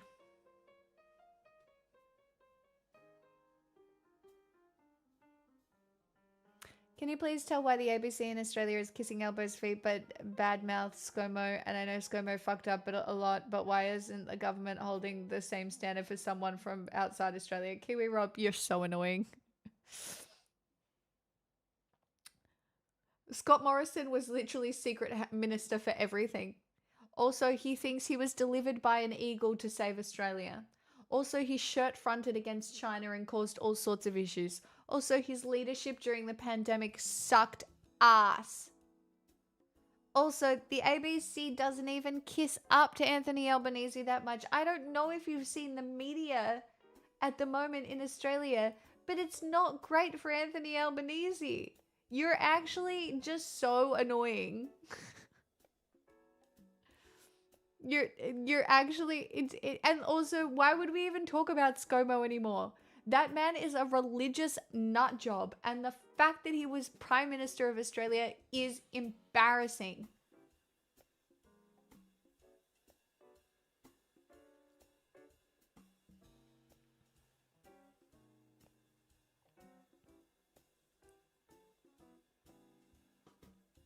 And you know it was embarrassing because guess what? The Liberal Party fell apart. It literally fell apart. It's barely functioning because of how poorly he did and how people do not like that party right now. That's how bad ScoMo's leadership was. There is literally nothing nice to say. Truly.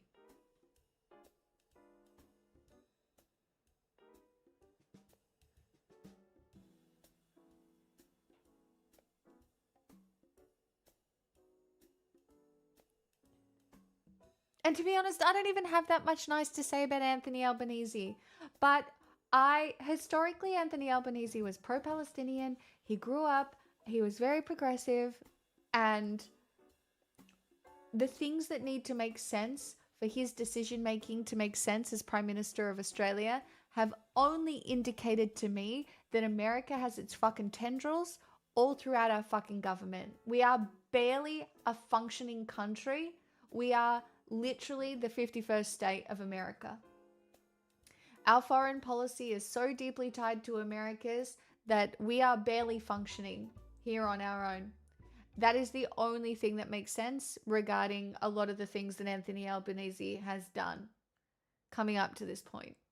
So, again, Australian politics is American politics. That much is obvious. Like, you can literally draw straight lines. I'm not even here doing like the crazy like red string thing, connecting stuff. It's fucking obvious.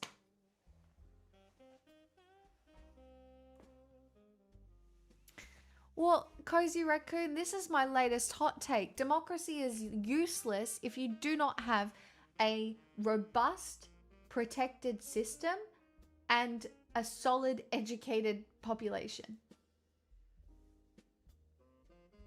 Now, is Australia's democracy more robust than American constitutional republic democracy? Maybe.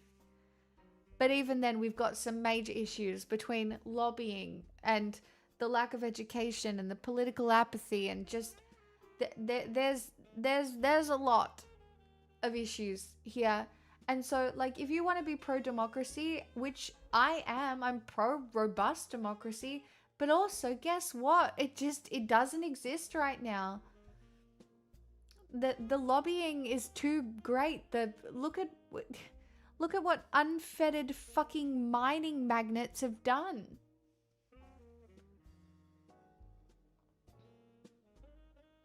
I don't think that's that hot. Yeah, I don't think so either. But, you know, some people call me a radical.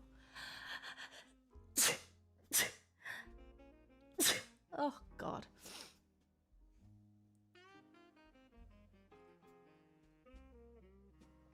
Wow, you're on a roll? Yeah, I know. I'm trying to make money. Okay?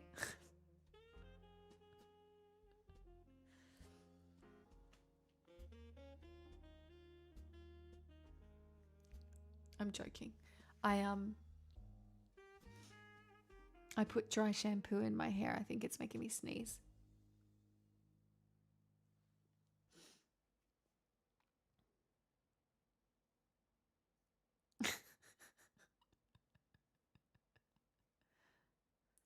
Guys. Dry shampoo, what was the rush job for? I couldn't be bothered getting ready. I really couldn't be bothered today. On days where I do like driving, like I went to my dad's this morning, went to the dentist, drove all the way home, took Pixel for a walk, and I'd had enough. Yeah, there was no shower ritual. So is capitalism the cause of all this? Capitalism is a part of it. Capitalism is a part of it, but there's lots of intermingling things that are a problem.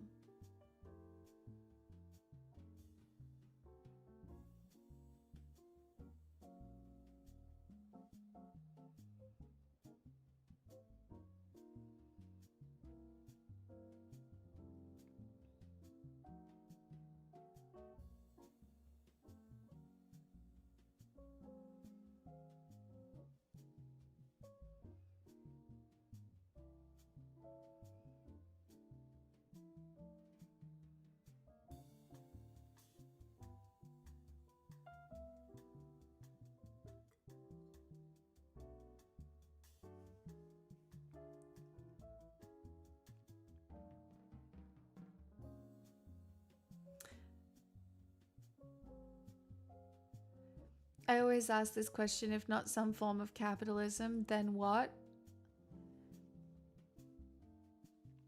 Well, you could literally start by just making sure the people of a specific land profit more equally off the resources and labor that exists on that land, right? If you could just start with reducing wealth disparity, seems like a pretty good start. Maybe everybody can only have 1 or 2 houses. Maybe property developers shouldn't be able to buy up heaps of land and property and land bank it as an investment. Maybe we shouldn't have billionaires that have so much money that they will never be able to spend it all. Maybe they should feed some hungry children.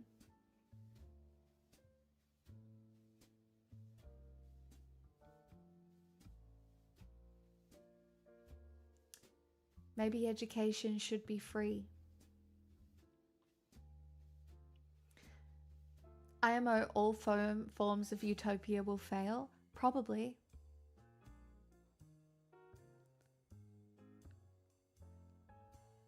I mean, this is why watching sci-fi is pretty good, right? Like even watching Foundation. You could search the world and never find such good goop.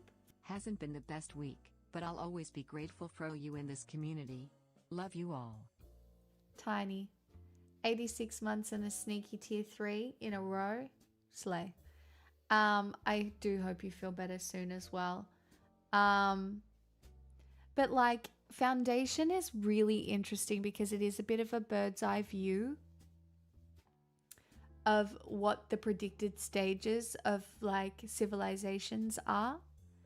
And I think, yeah, the TV show, like you can read the books as well. But for me, watching the TV show, it's really interesting because it's a bird's eye view. I love reading sci-fi political thrillers. Like I read a bit more of my book, The Will of the Many, while I had my 2 days off. Enjoyed it, still enjoying it. And it's interesting, right? Because you watch politics play out as it's written.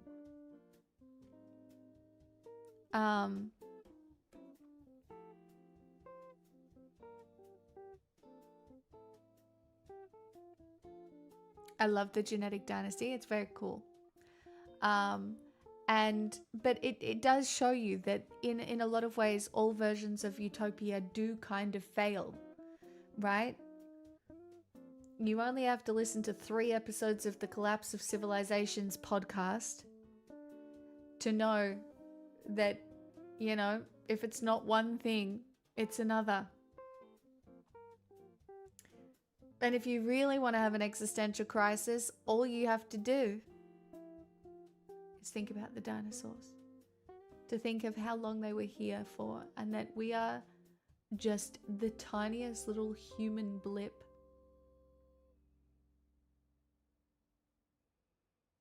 And probably something else will come after us. Maybe the crocodiles will take over. Maybe we will all turn into crabs. The crabification of everything. Everything is turning into crabs.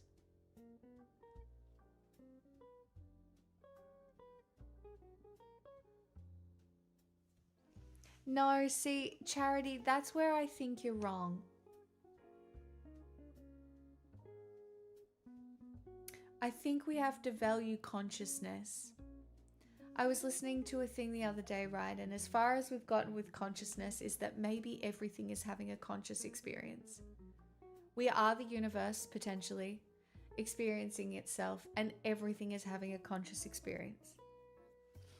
Your heart is having a conscious experience. Every single little atom is having a conscious experience. And at some point it all goes into the soup and it all comes out of the soup.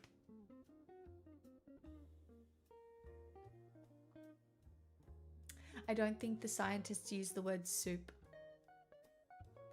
But I think that you can value a conscious experience without being like, hurry up and eradicate us already. I think if you are given the gift of consciousness, even though it is filled with suffering, inevitable suffering, no matter what choices you make, right? Literally, you can make a whole life of good choices, you will still experience suffering. But if you don't consider your conscious experience as something to be cherished, not knowing, like, I don't know, it could be a rock next. Everything everywhere all at once. I could be a fucking rock with googly eyes. I could be on another fucking planet. I might be Rocky. Rocky Noodle Ball. That's a joke that only some of you will get. Good. But like, so suffering is part of the human experience. It is. It's an inevitability. Some people are more privileged than others and experience less suffering, but it is almost inevitability. It's why you have some antinatalists say that it's like immoral to have children, because suffering is a part of the human experience. But I don't think it's immoral. I think it's a reality.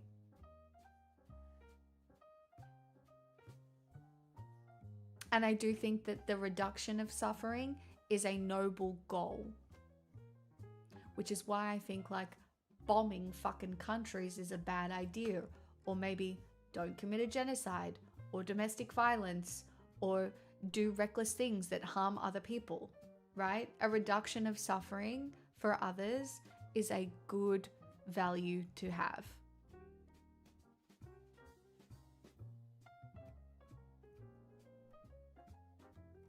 You are wearing pearls of wisdom. I know. Thanks, Grandma. Although my grandma, my grandma was very conservative, guys. I grew up Catholic, all right? I did learn a lot from her though, and she was a very kind woman. And she was with my grandpa over 60 years.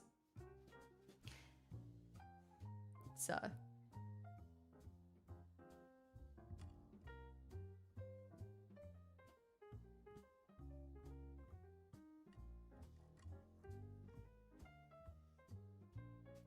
There's a theory we evolved humor because we're pattern predicting creatures but really bad at it. It's so we don't go crazy when we can't predict what will be. I mean, there are certain things in my life where I'm very good with pattern recognition, and then there are other places where I'm like, oh god, I can see this pattern happening and it's fucked. And then there are other places where I'm like, what? That was surprising. What? Huh? This is out of the ordinary. Why is this happening? Huh? And then it's always surprising, right?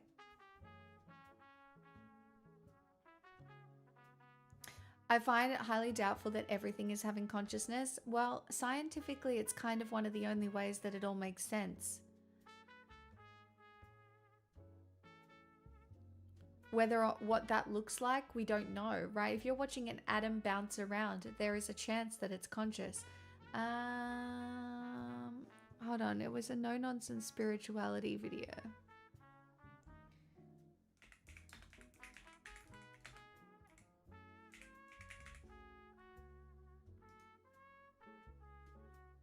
Let me see if I can find the right one for you.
Fuck.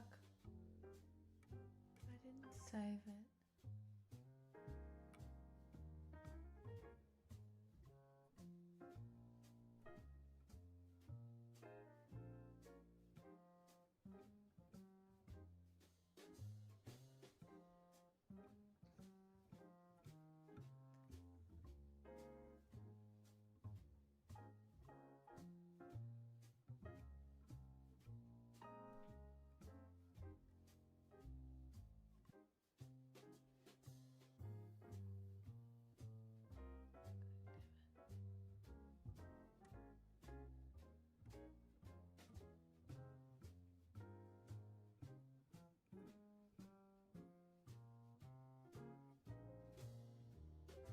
We might just have to go through them all. I really like her stuff, so I really don't care. Hold on.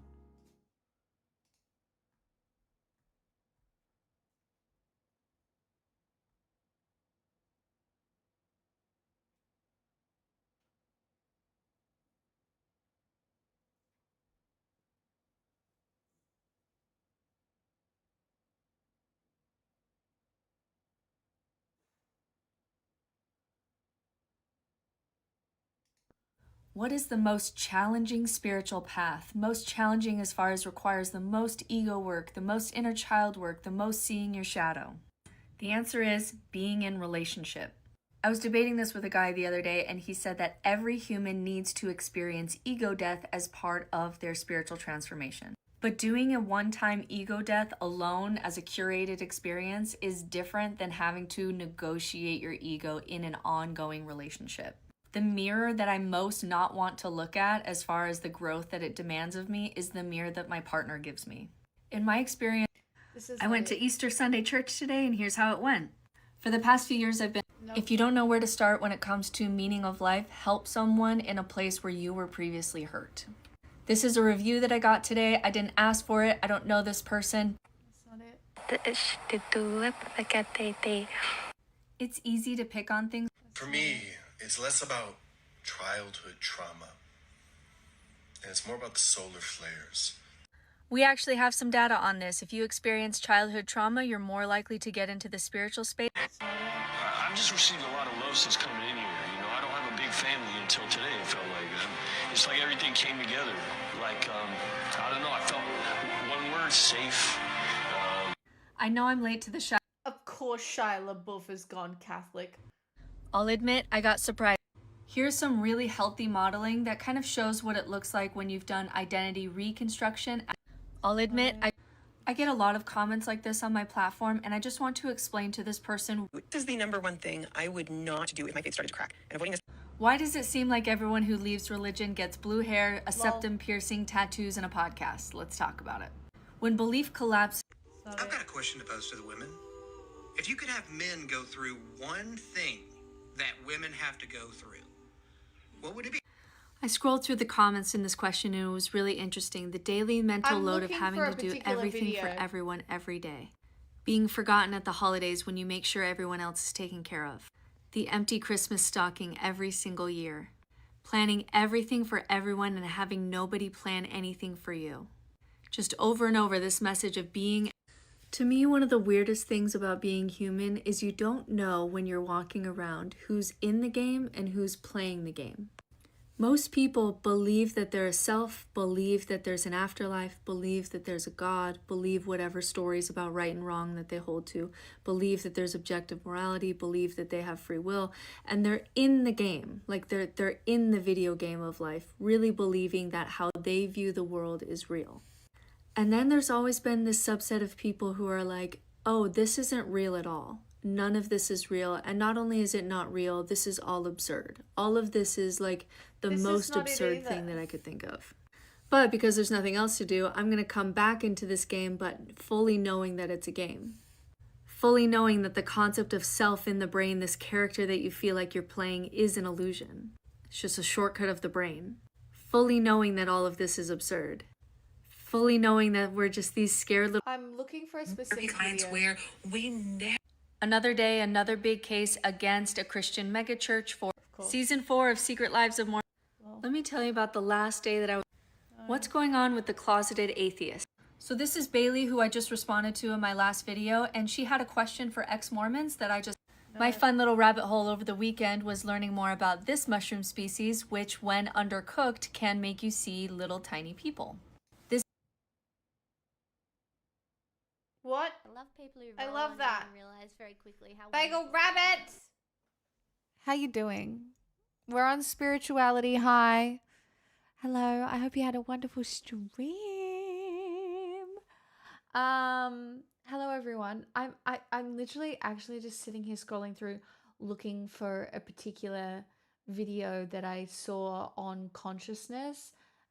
This woman listened to an 11-hour lecture on consciousness and did like a TLDR and about how nearly everything is conscious. Like your heart is conscious, your atoms are conscious. Like it wasn't like a woo-woo consciousness thing. It was like a scientific thing.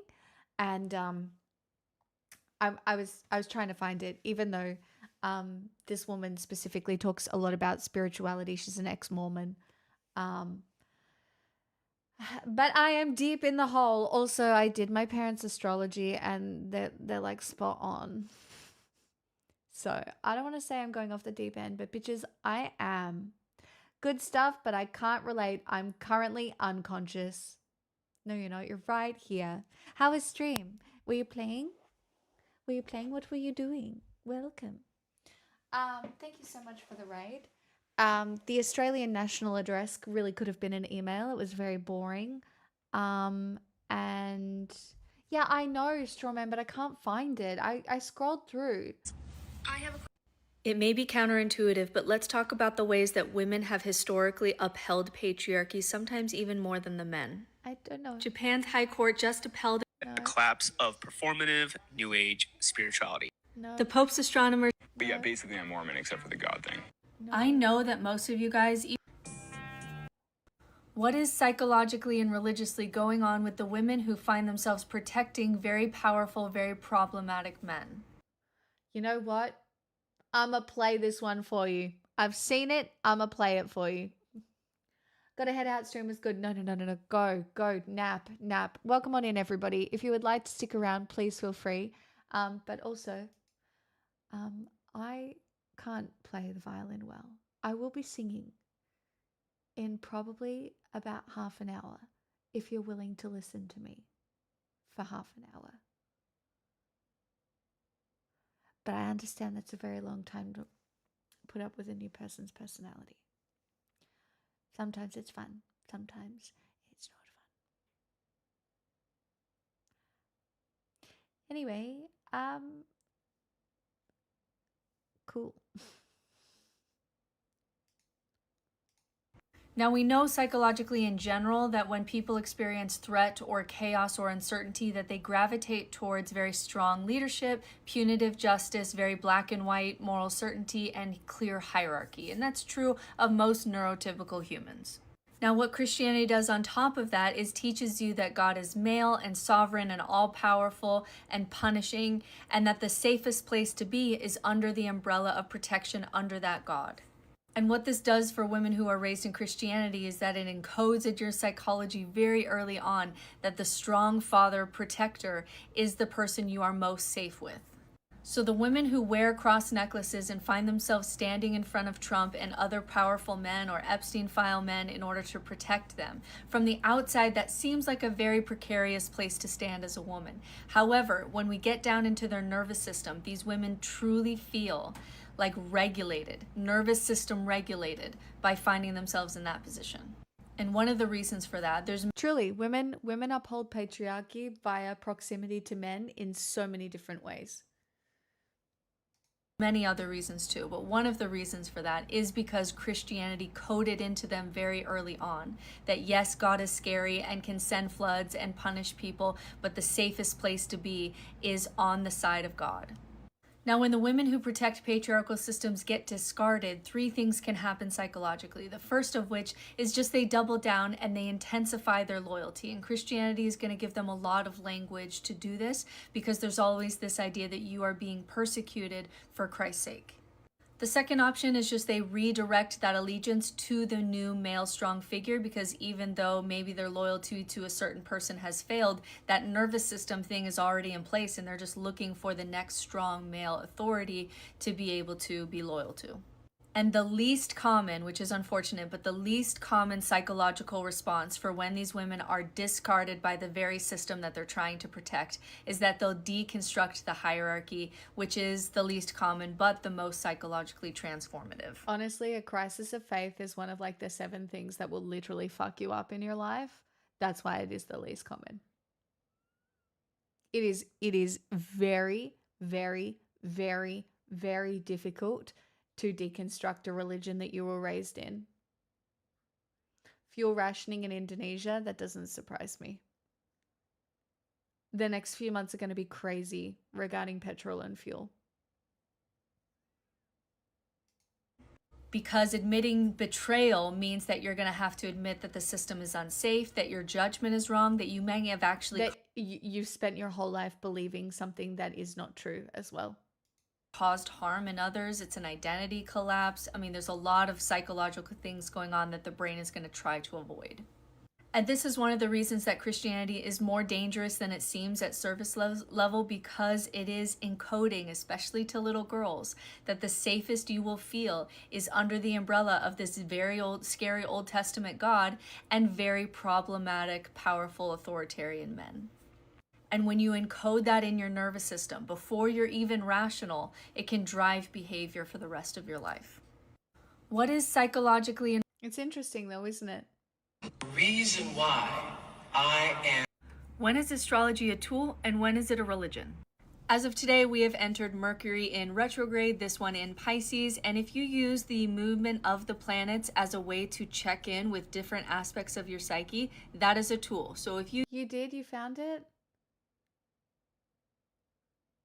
Let's talk about the split in the panpsychism community. Now, panpsychism is the belief that consciousness goes all the way down. Essentially, that it's too hard to solve the hard problem of consciousness, that it just arises out of matter, that it actually makes more sense that consciousness is a... This is not it. One newer red flag for me in the world of spirituality is when someone is referring to quantum physics. Nope, that's not it either. It's neither of those videos. Keep looking. We can watch them, but it's neither of them.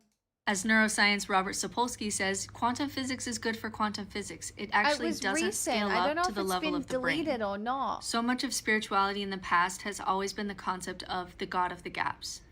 Meaning there's a gap here in scientific knowledge or understanding, and we just put a God in that space or something supernatural in that space. And as time has gone on... Tarantoka, do you know what? Me neither.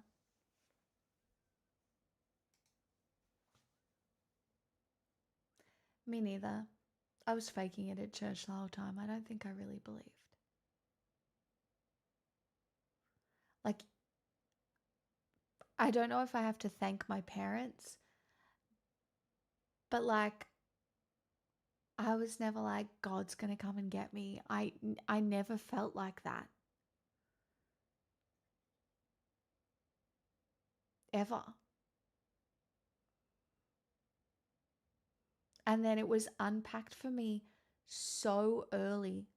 I had more belief in my ability to fly than I did a God. Same. I really wanted to be able to fly and talk to animals. I used to practice barking. Anyway, not the point. What was I going to say? Oh, and then it was broken down for me so early because I was in musicals around queer people from a very young age. And like queer people would come to church and wear rainbow sashes and the priest wouldn't serve them. And I remember just asking why, and like it didn't make sense. And I was like, that's so fucking dumb. Like I just, and it became so normalized to me to just be like, oh, love is love. Like people just love people and it's so nice. Do you believe there's a higher consciousness now? No, but I am spiritual and I love being connected to the universe in whatever ways I can. I love walking on grass in bare feet. I love playing with the moon. I love being a little silly about astrology. I believe that our consciousness is tied to our subjective experience.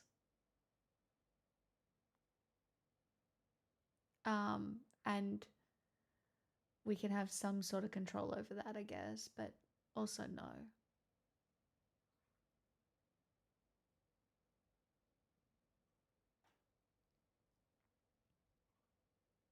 No, that doesn't make you sound like an asshole, Fox.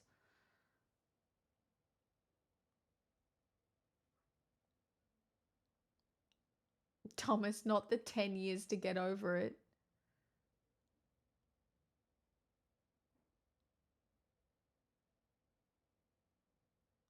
The thing that made me think I'm done with this was when during confession, priest asked me if I watched dirty movies. You might have just dodged being groomed there, Tarantoga. Well, at my first confession, the priest was like, "What do you need to ask for repenting for?" And I was like, "I was mean to my sister this week." And he's like, "Okay, 10 Hail Marys or whatever." And I was like, lol, no.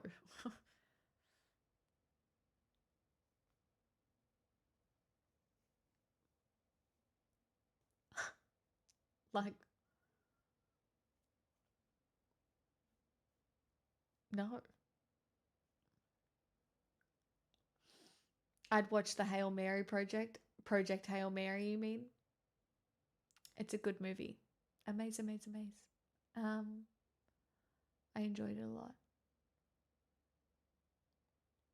Such repentance. I really didn't repent. My sister was mean to me, and I was mean back.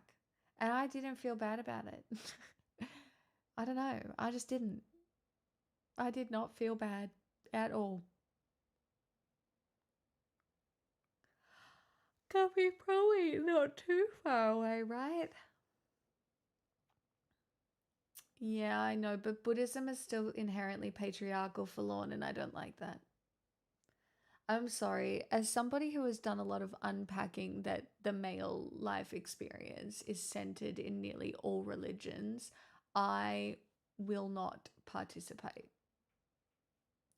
in religions that have a centered, somewhat male experience because I don't think women should be othered. I think we can talk about women as an equal experience, a different experience, but like when you realize that a lot of language was designed by men, when you realize that like just it's just not possible for me to ever want to find my way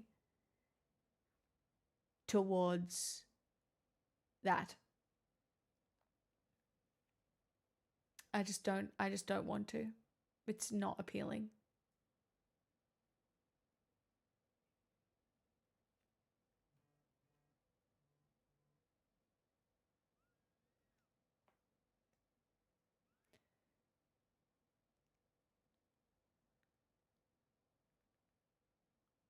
Are you sorry in IMAX, Will?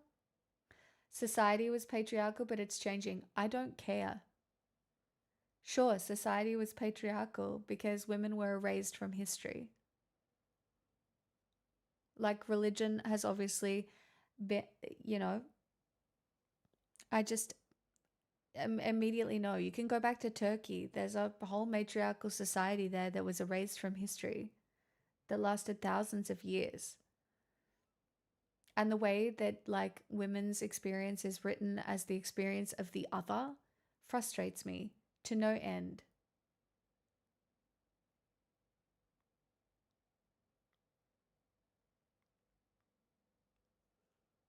Well, I think that's why spirituality, yeah, science was patriarchal too, sure. Doesn't mean it should. That's why I think you should be able to unpack that. Like, I'm never going to be a Buddhist. I'll study it, I'll look at it, but it's not ever something that's going to appeal.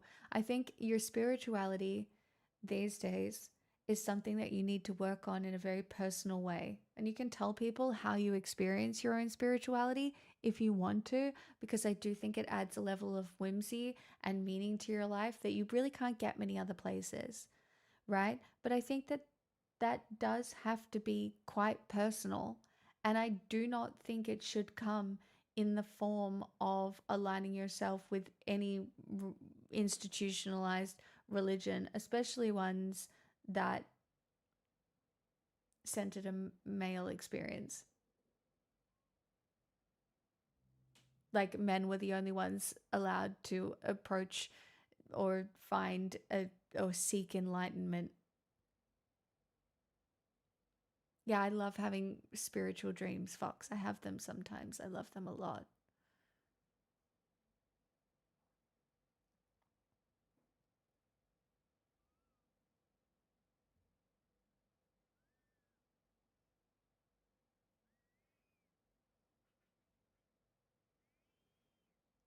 I mean, patriarchy probably correlates with agriculture for heaps of reasons, but I would say it's because human beings are incredibly good at task delegation. It's one of the reasons that we are what we are, right?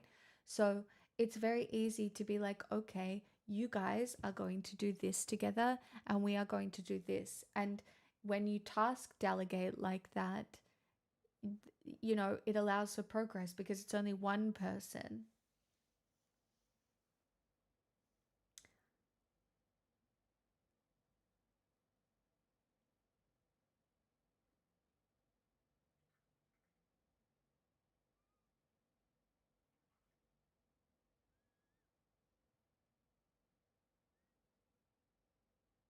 Hey, Nix.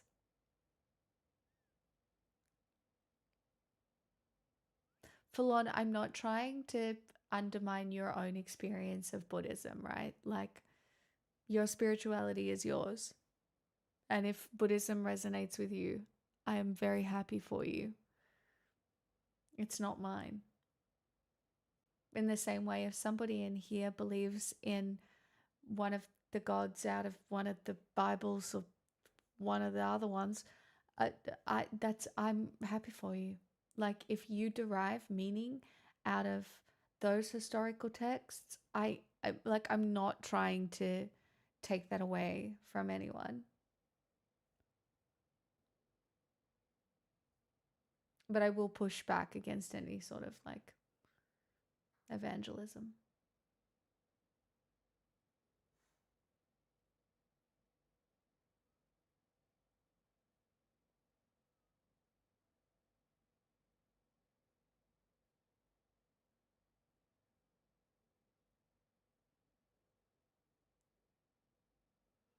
What's the meaning of life? 42.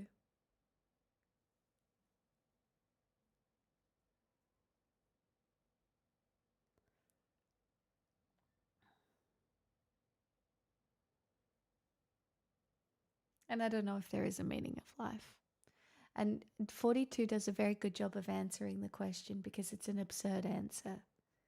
And I do think an absurd answer to that question is the right kind of answer.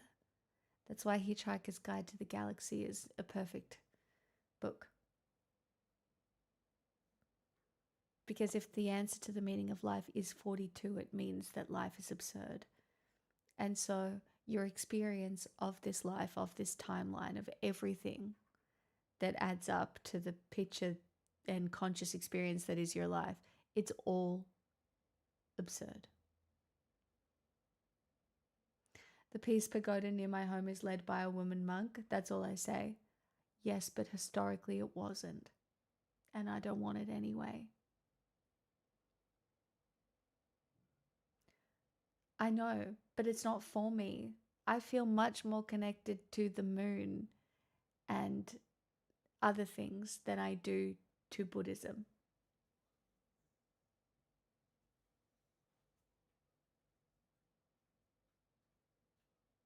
You can give me a video if you want. We can watch a video on modern Buddhism if you want to show me something.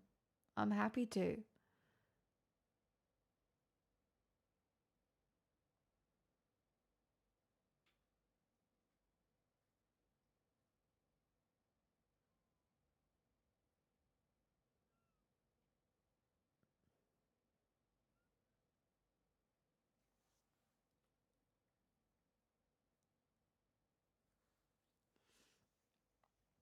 I also sometimes feel like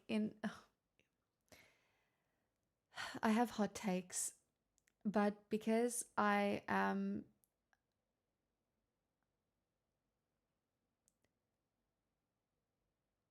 whatever, I don't think I need to say it.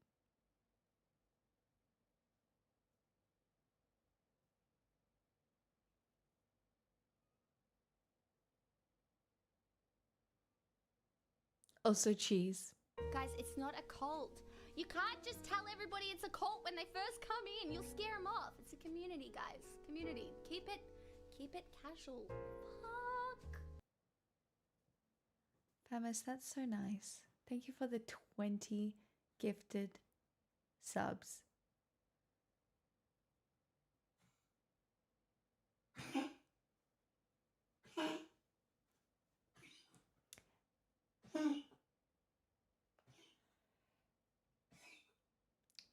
Forlorn, I'm gonna be so real.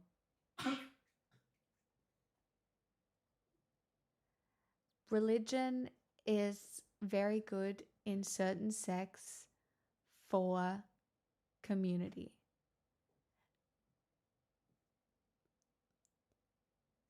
But I have read the Bible.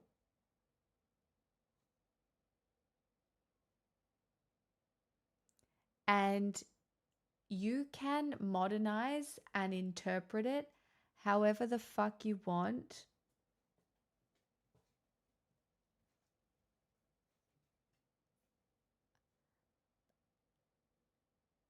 But that doesn't discount the history and the harm. Institutionalized religion is extremely, extremely difficult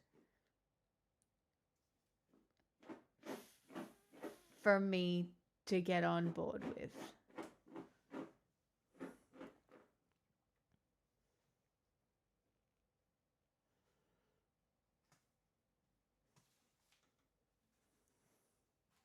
Pixel, can we not go under there? But I understand the need for community. I really do.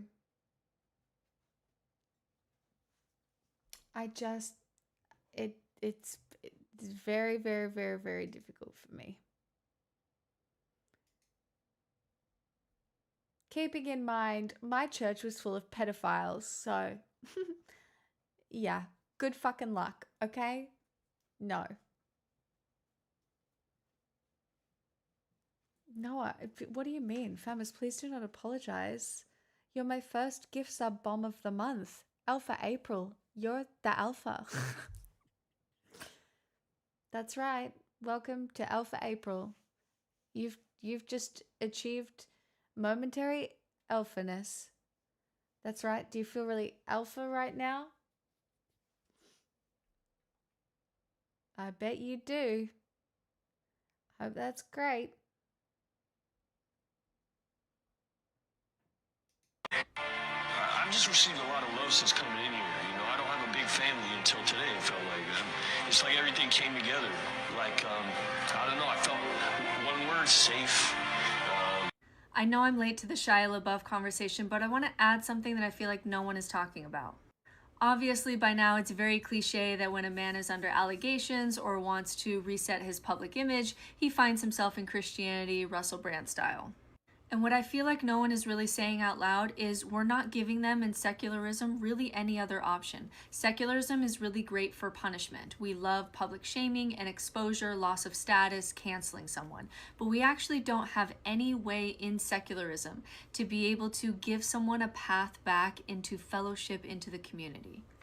Like, did Shia LaBeouf become a Catholic because he just opened his Bible one day and thought like, oh, Catholicism is like the most rational religion, I'm just going to join it? No, he walked in and found some safety. He walked in and found a ritualized path. I'm not dismissing other people's religions, Forlorn, and I didn't. I said Buddhism is not for me, and I gave the list of reasons why Buddhism is not for me personally and how it feels to me personally. The fact that it doesn't feel like that to you personally is the point of religion or spirituality of whatever kind. I'm not dismissing your experience at all. Not even slightly. But to me, I cannot remove the patriarchal history. It's uncomfortable for me because that's how I feel about it. I'm not to dismiss your experience of it, even slightly. Path of return, a framework where wrongdoing, which he admits to, does not mean that you are permanently exiled, and a community says yes, you are guilty, but you can still come back. You can get better. And that process is extremely rare outside of religion. And this is where Indigenous communities really shine, because they tend to not just like put someone in jail and leave them in there forever. They tend to have rituals to be able to bring that person back into community. The harm is named, responsibility is taken, but there's a path forward that is negotiated together with the community. And because justice is dealt with in that relational way, it actually reduces injustice. So if we're no longer operating in these communities and we have lost these rituals, and secularism just only says harm was done, so therefore you suck forever, then should we surprise that people end up in Christianity? Because secularism is very good at identifying harm, but it's almost completely incompetent at repairing harm. And literally until it gets better at that, we should expect that people are going to find themselves in any kind of theological system that will offer them some grace, even if they don't fully believe the theology, even if they weren't really raised in it, even if they're only doing it after allegations. We should expect that to happen because we've given them really no other option. And this is just one of the thousands of examples that we have where something going on in an indigenous community, the secular world and the scientific world and the atheist world, just kind of threw it away and just said like, oh, there's superstition here, or like, that's not necessary. And then we're looking at it, and the more we learn about human psychology, we're like, oh, there was a deep understanding of human nature going on here that the secular world really missed. So even though I don't love like the Russell Brand move that men seem to make, I understand why they do it. It's also why I've given people in this chat like 500 billion chances. Because I don't know if I super believe in like full cancelling unless someone does something really heinous.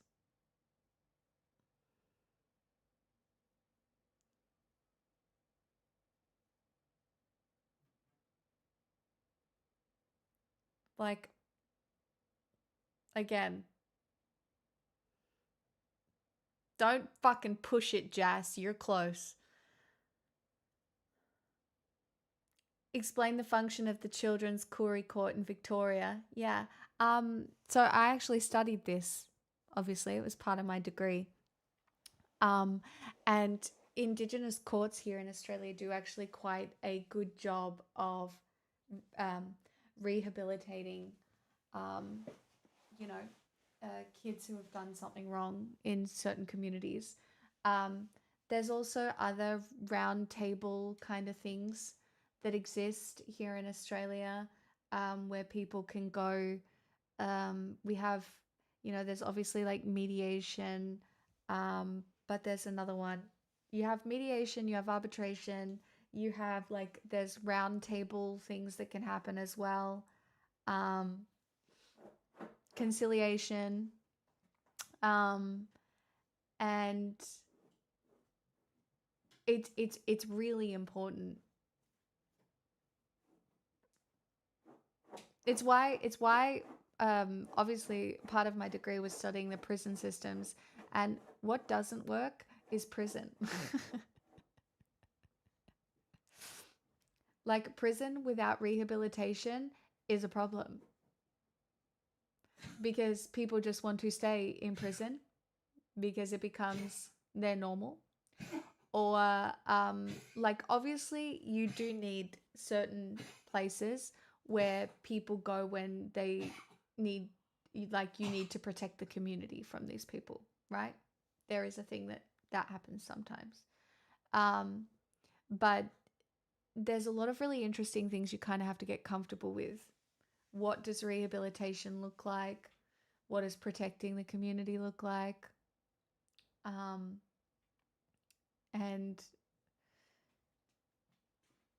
it's quite interesting.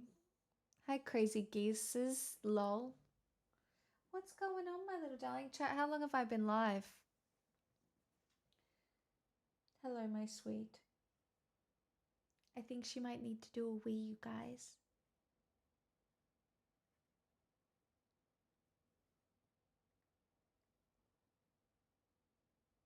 You need to do a wee.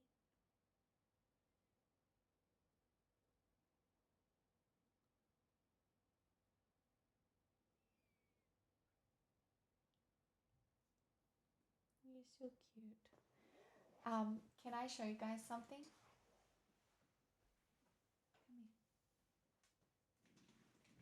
Come here. No.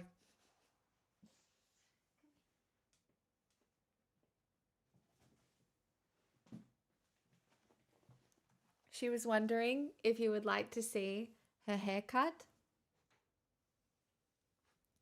Say hello. I got my haircut. Aren't I the cutest poodle in the world? Look at me. Look at me. I got a haircut and I have a cute nose. I have a cute nose. I got a haircut. I'm so pretty. All right, I'll take you out. Hop down. I have to put shoes on.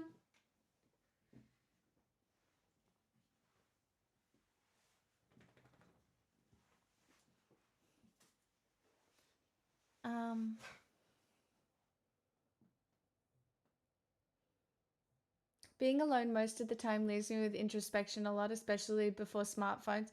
Yeah, but introspection leads to rumination. You need to not introspect as much. You introspect too much. In the same way I used to introspect too much. It's bad for you. Truly. Think if all you do is think about your thoughts, you are set up to fail. Anyway, I'll be right back. Hold on.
Did you miss me terribly?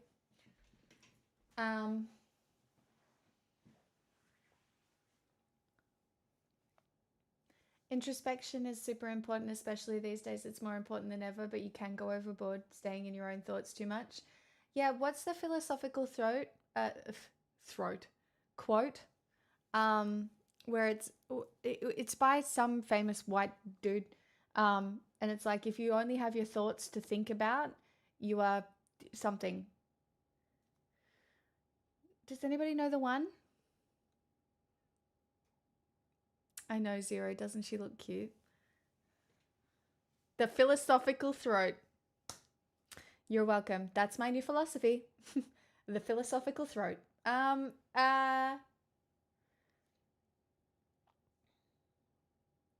Straw man, I know because I did the same thing. I went and did a psychology degree. Lol. In part because I was like, well, I'll do the forensic psychology because that's cool, but I'll do like the rest of the psychology degree because then I might be able to understand why I am the way that I am. No. Honestly, you live your life, you learn more from living your life than you do thinking about living your life. Truly, sometimes you just have to do things. And when you do the things, then you have experiences, and it actually expands your thinking more than ever thinking about your thoughts could. And this is somebody who has been stuck in philosophy holes many times, right? You guys know me. You guys know me. I fall into philosophy holes all the time. And there's like a bit of a process that you go through, right? You know, I found optimistic nihilism and I was like, oh, fuck yeah, that's perfect. What do you mean? I'm going to create my own meaning. But then creating meaning is one thing, but then it's all, for some reason, the absurd of it all feels like somewhere further along the path for me. Pee holes for short, stop it. A person who thinks all the time has nothing to think about except thoughts, so he loses touch with reality and lives in a world of illusion. Alan Watts. And I have listened to a lot of Alan Watts. One of my ex-boyfriends was real Alan Watts coded. Right? So there was a lot of Alan Watts. I just think that there's so much room for spirituality and so much for self-definition of spirituality, whatever you want that to be. And I would highly encourage you to pick and choose. Like, yes, if you feel like you belong to a specific community, that's wonderful, because I really do feel like community is what gets us through most things. And for some people, that is some sort of semblance of organized religion.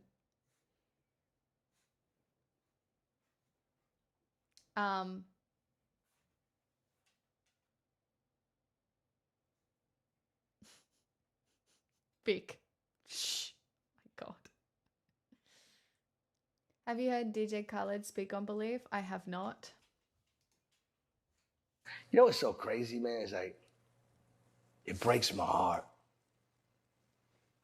Nah, it really fucking breaks my heart that there's people out there that don't believe in us. Speedy, they don't believe in us.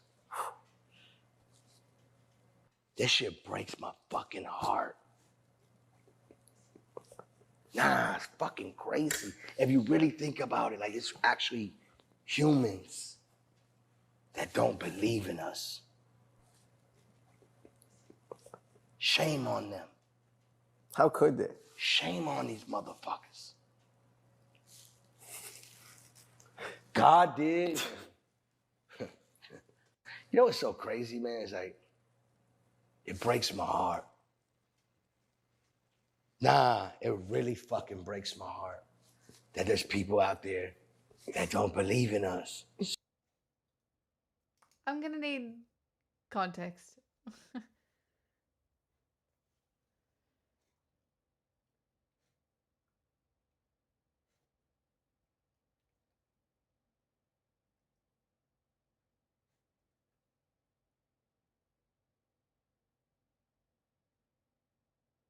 Absolutely full on. And I do agree with that because not everybody has the time or the tools. Leadership is a good thing. I'm not saying it isn't.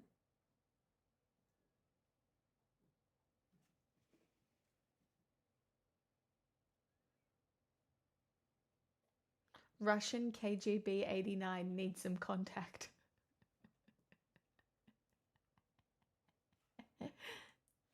Okay, I'll get to it.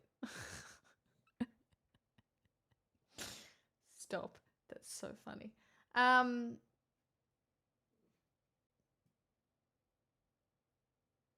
Oh, you need context. I thought you were like, hey, I'm a spy, need to connect with you.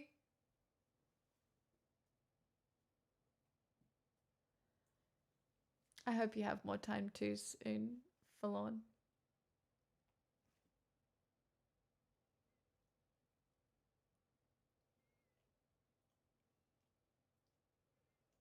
Maybe they're just lonely and need a hug. I think most people are just lonely and need a hug.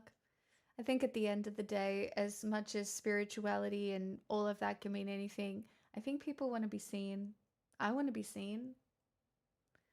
Like, you know, there is the mortifying ordeal of being known, but it's kind of what we all want, right? Because it is elusive. Like, you can never actually fully know another person. But in some ways, that's all any of us are really seeking. Like the depth of connection that exists, that it is to be truly known.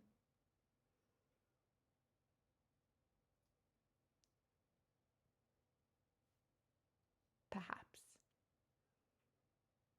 And people go through life and they define that in their own way. And sometimes what I've realized as you get older is you have to be comfortable with some people knowing different facets of you. Right? So maybe you are fully, maybe there's a chance out there, I am fully known as a person. But it's not one person. Like, my parents have a pretty good timeline of a decent chunk of my life, but there are still parts of me that they don't know and will never know. My sisters know who I was as a sibling, and we know each other very well now, but there are still parts of my life that they don't know. You guys probably know some of the parts that, you know, they don't know. They don't spend hours watching this content. My friends, you know. So what you're saying is we need a task force to finally take you down? No, I think you just, in some ways, maybe you have to be comfortable with being mysterious in different ways to different people.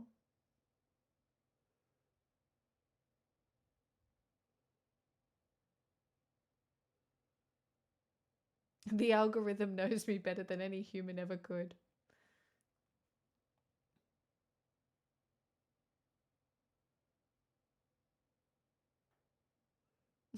Famous. The old Vulcan mind meld.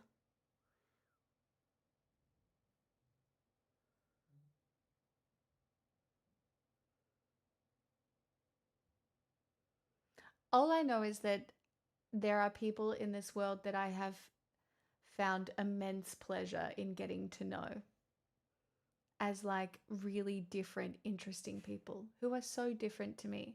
Every single one of my girlfriends, we have commonalities, but every single one of them is so different. We have different flaws, different strengths, and it's so beautiful and wonderful.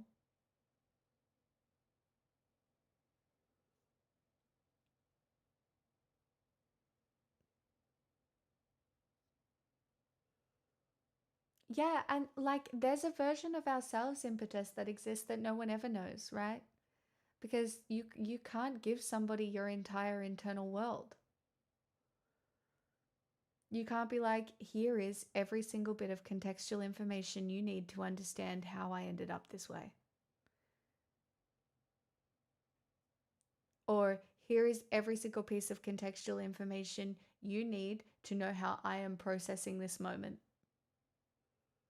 Like, you can give people a decent amount of information, But even through telling them the information, your retelling of the information will not be contextual of time, of place, of inner experience.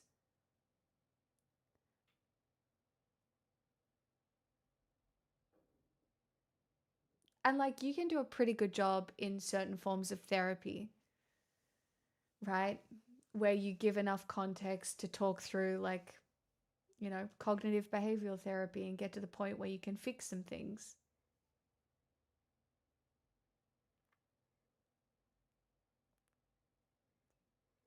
Full on, that makes me really happy for you. I have no interest in being a monk. I think I like the messiness of suffering. I think this is really interesting because my first heartbreak, I was like, I will never love again. How? That's insane. I will never experience this hurt again. Then I got a little bit older and I was like, oh God, the hurt's inevitable. And then you avoid it, right? For some time because God forbid you get hurt. Ugh, disgusting, awful. No notes. Ugh, what? Blech. But if you don't allow yourself to get hurt, you don't actually get the good feelings. You can live a life that is partially numbed to suffering. You can make that choice. I have made that choice many a time. But you miss out on a lot.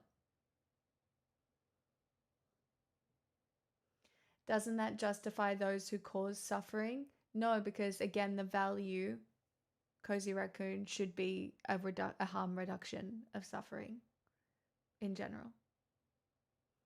Right? You shouldn't seek to cause suffering.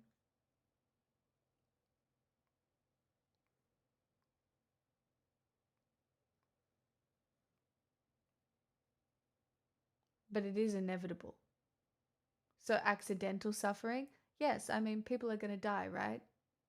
And you can choose not to love people because they're going to die. So it would reduce the amount of suffering you feel because you don't let those people close to you, right? Or you choose to love them lots and lots and lots and lots and lots. And then you accept the suffering that comes with loving somebody like that.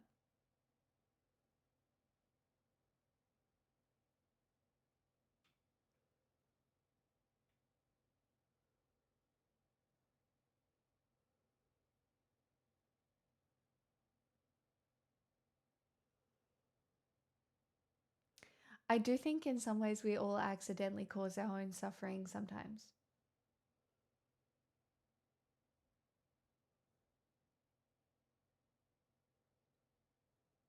I remember you talked about unproductive empathy, which I associate with compassion burnout in my head. There's something hard to come back from because I want to care to be meaningful in an effective way. It's tricky because you can't plan ahead that much. Guys, it's not a cult. You can't just tell everybody it's a cult when they first come in. You'll scare them off. It's a community, guys. Community. Keep it casual. Fuck. Well, fuck. And a boot. Thank you so much for the 20 gifted subs. Welcome to the Alpha leaderboard. It is Alpha April. You have, obviously, you also now have a crown as an Alpha for April.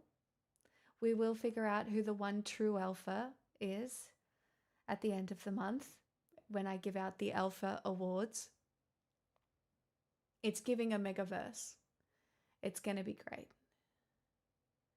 It's going to be so good. Can't wait. But also, Evan, you don't have to plan ahead that much.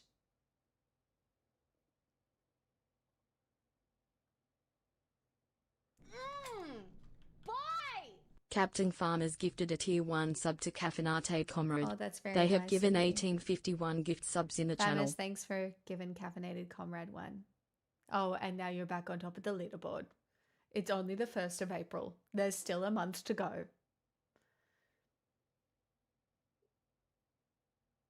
You know your limits when you're in it. Very much. Isn't this like golf scores? Not very good capitalism? I've never been good at capitalism. That's why I'm still here, working away. Okay? Talking about suffering on the internet.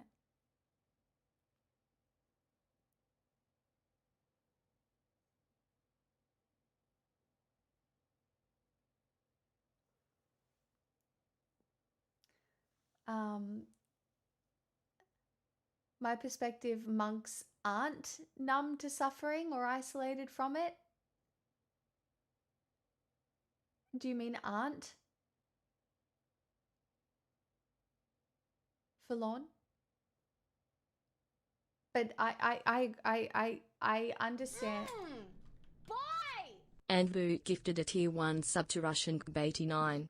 They have given 1,326 gift subs in the channel. Oh, guys, we don't actually have to have an alpha off. I like a quad. It's okay. You can be joint alphas.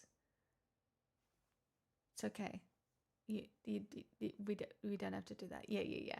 That's what I thought you meant, Forlorn. And I agree with that, right? Like, I also don't think becoming a monk is a path that a lot of people would choose. I think it can be noble, and if it's meaningful to you and it feels like you are taking steps towards self-actualization, I get that. No, I didn't say that you have to have an alpha off. I've paid for my cluster. Your cluster. No real... Guys, it's not a cult. You can't just tell everybody it's a cult when they first come in. You'll scare them off. It's a community, guys. Community. Keep it casual. Guys, this was not... Guys, we're not having alpha offs. This wasn't... Guys, we're not doing this. Immediately, no. I mean, I'm super grateful. Thank you for the 20 gifted subs, Sandra Boot. The alphaness is radiating. Wow, the men are so back. April is for men, and wow, the pheromones, it's just crazy. You just know everyone in this chat is bald because there's so much testosterone going on. That's what I mean. Oh wait, is there a hype train? I didn't even know. No, there's no hype train, is there? Yeah, there is no hype train. So there is no hype train. Maybe they're bold because they're monks.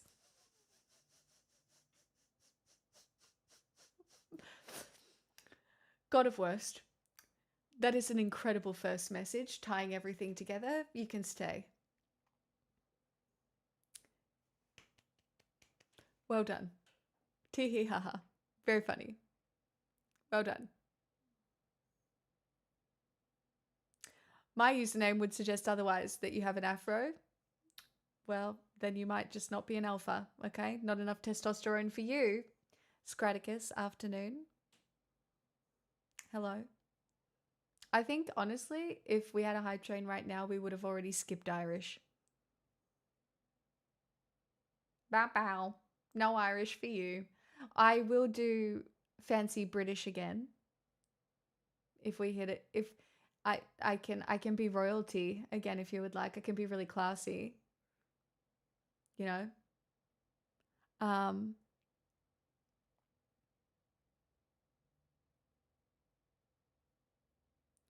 What does it mean in life when the security guards at the federal court know you so well that they rush after you and ask for computer advice?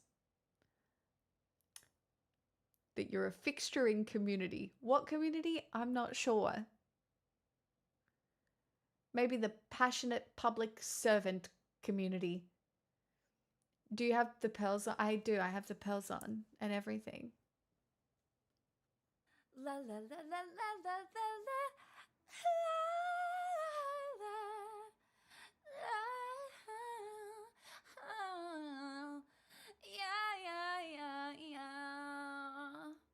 For the rocks, carrots, and robes. Hashtag join us, subscribe today. Jump in the volcano, wear the robe. Eat the carrot.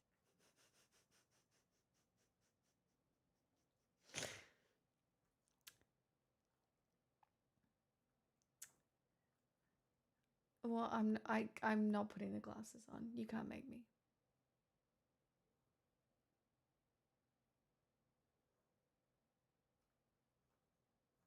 No. Andrew Booth, thank you for the 2222. That's very kind. What do you mean, Forlorn? You contributed. I find you speaking about your Buddhism super interesting. I enjoy it a lot. I hope you have a good day though.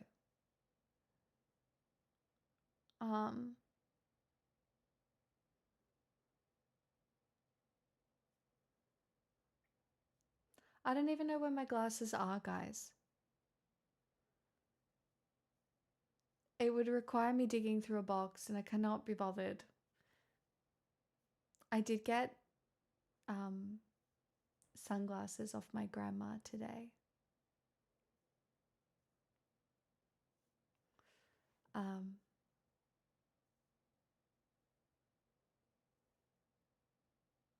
But I think I left them in the car.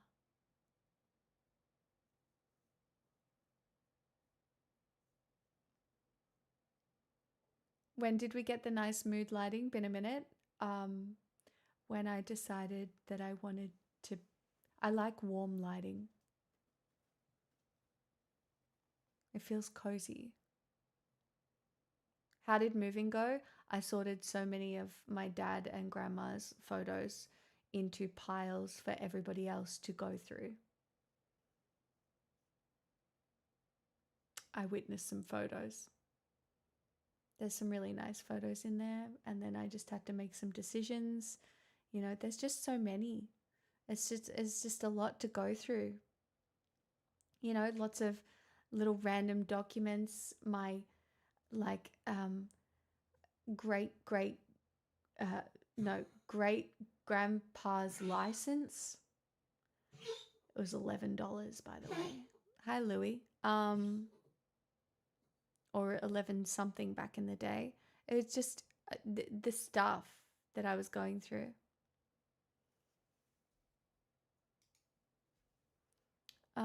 What are your thoughts on Karl Marx? I mean, I think his thinking is incredibly important for understanding the relationship between workers and labor and the way things are produced. I think we can find ways to apply theories that are a little bit more modern now. I think it's almost necessary because we just live in such a fucking crazy timeline where everything is far more complicated. But I do believe that if we as human beings were not so alienated from our labor, we would have a much more functional society. I also believe that if there was less wealth disparity, we would have a much more functional society. So, yeah.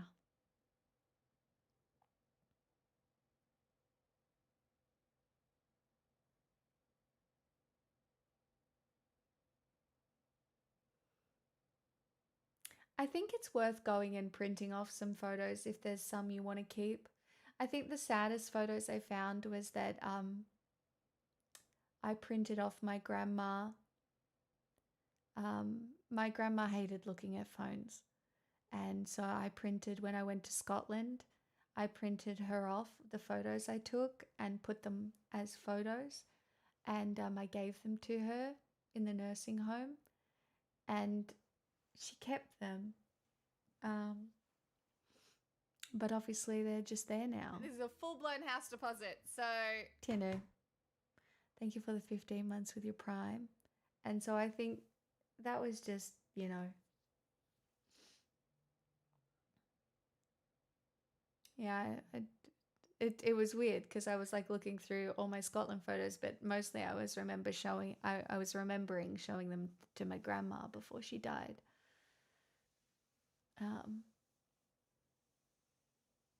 Also, I do believe I'm going to be very crazy here for a minute. When my grandma came to visit me before she died in my dream, I'm not making that up. I think that's what made me want to be more spiritual than I had been before then. Our subconsciousness is so powerful. Dreams can be powerful. Symbology can be powerful. And I'm not like manifest money or whatever. Like, I think that's cringe. But I think if you are connected to people and your life experience, I think you can be quite spiritual about it, and I think it can have meaning. Like, what do you mean my grandma came to visit me in my dream before she died? Literally, I did not know she was actively dying. She came to visit me in my dream. I woke up to the text message that she had passed.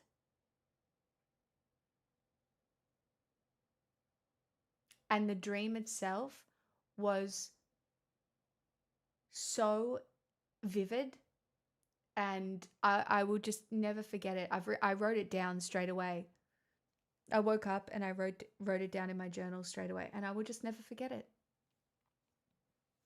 There's only one bit of the dream that I do not know what it means. And I don't know if I ever will. But she handed me a gold and silver tiara on a piece of paper. It was like she had it in her hands, and there was a piece of paper, and it was like mixed metal gold and silver tiara. And she didn't say anything. She just handed it to me. And then I don't know. And it's just so weird. Like I have never, it just, I don't, weird. This is a full-blown house deposit. So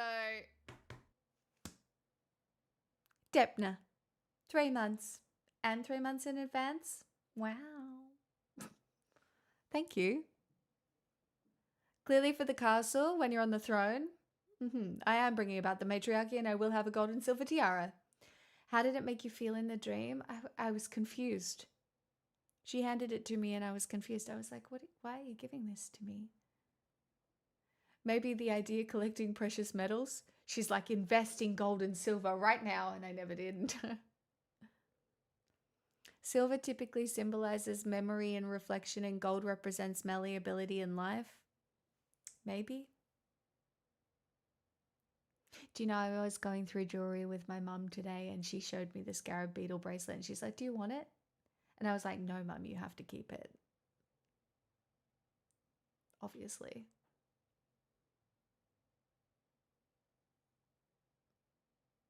I remember after my parents passed, going through photos and finding photos of my grandmother being led through the Australian outback on a camel by Albert Namatjira.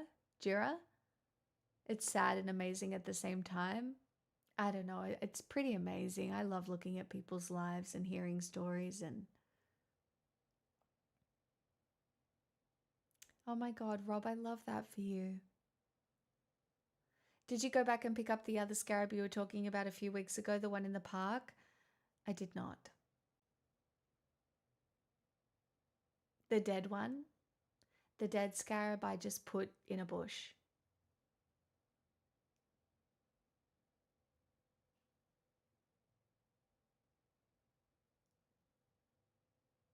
Don't know what transformation that was, but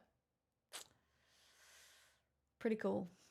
I haven't seen one since either. It's just crazy. Anyway.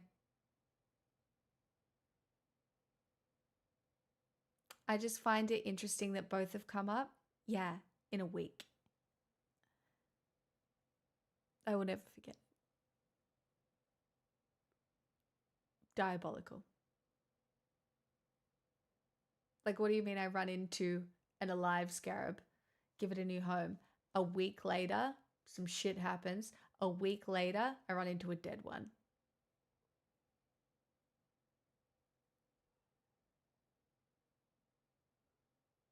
Wild. In the middle of the fucking path. I can't. I'll never get over it. I will never get over it. I know it means nothing to any of you, but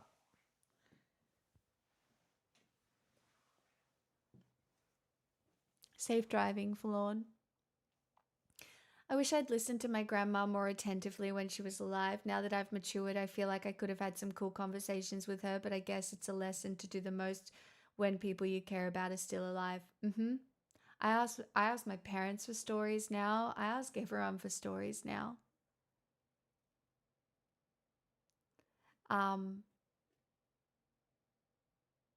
I love listening to people's stories and just really listening and seeing what you can remember.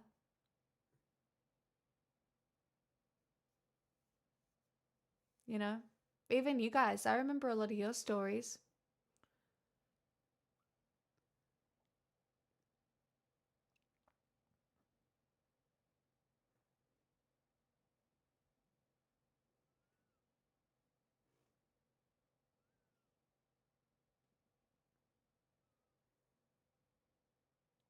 And I have no doubt you all remember all my stories. Mostly the one about the sad muffin, probably, but or the bin one, or the sex hotel one. None of them are great, but I do know that you probably remember a few of them. Yeah.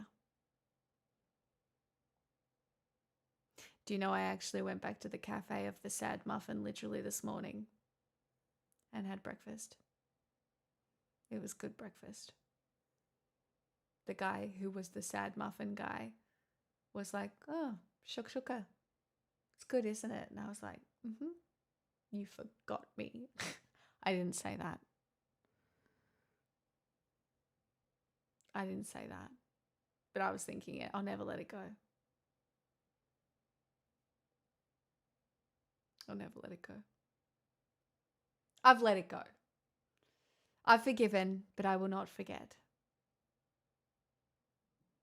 It was such a fucking bad day.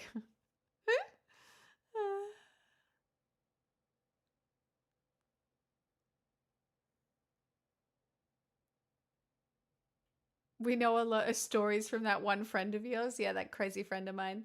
Good, because asking, do you remember the time you forgot my order and offered me a muffin should never happen. I will not do that. I wouldn't do that to somebody that works in fucking hospitality. That shit's rough enough already. You know? No way. I'm not here to ruin people's days. That's not me. What's this rich lady yapping about?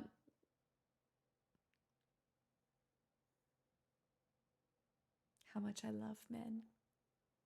I love April. And I love how all of the alpha men come out during April.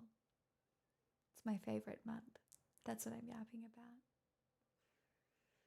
Because what else would I yap about? Feminism? The matriarchy? No, not during April. Only how much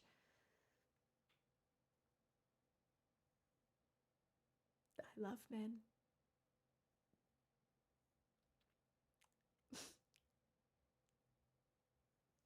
This is actually more cringeworthy than the matriarchy march vamping. I know. Deal with it. It's also not entirely not true. I would never illuminate it. Also, you have the logs. I find that a little comforting somehow. At least someone knows something about me. When we get the AI data scrapers to find all your disjointed conversations on the net and collect them all coherently, there will be surprises. I'm sure lots of interesting people out there. What's the stream title about? Oh, well, Albatross. We thought we were getting some sort of dramatic national address, but it turns out it was Anthony Albanese being like, just get petrol as normal. Take public transport when you can. It was literally 5 minutes of weak leadership. And I don't know if it really helped us or anything. Just save some material for Manly May. We're back to matriarchal May. Okay, I'm only being kind to men during April. Alpha men only, obviously, no betas. Sorry. I'm joking. God, this is gonna be fucked. Whose idea was this? Because it certainly wasn't fucking mine.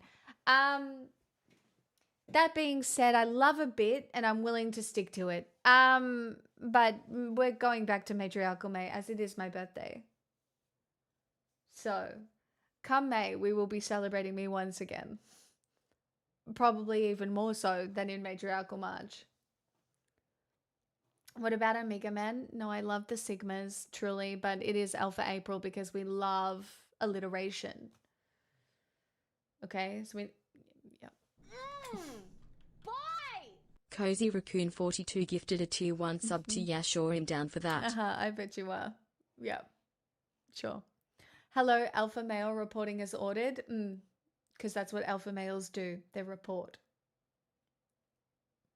Very alpha of you. Thank you for reporting to your higher up. Well done. Can I opt it to be a lambda male, kind of reactive, but useful by coding standards? Sure. What about alpha woman? Correct, it is Alpha April. So technically we are still celebrating me, but also men. Alpha ones. It's going to be great. I'll be taking a 20% cut of Pix's income this month because of Alpha April. Yes, and you're the most alpha dinosaur to have ever existed. Raw. That was random, lol, but it has one alpha now. Moat duty. We should be on the lookout for gold and silver tiaras. Bound to be a few of them laying about. Please. Really sort me out. Night ruggers. It's okay. I understand you feel the need to leave now because you're not an alpha and this is very overwhelming for you. Sorry, sometimes you really do cop strays and I don't mean to.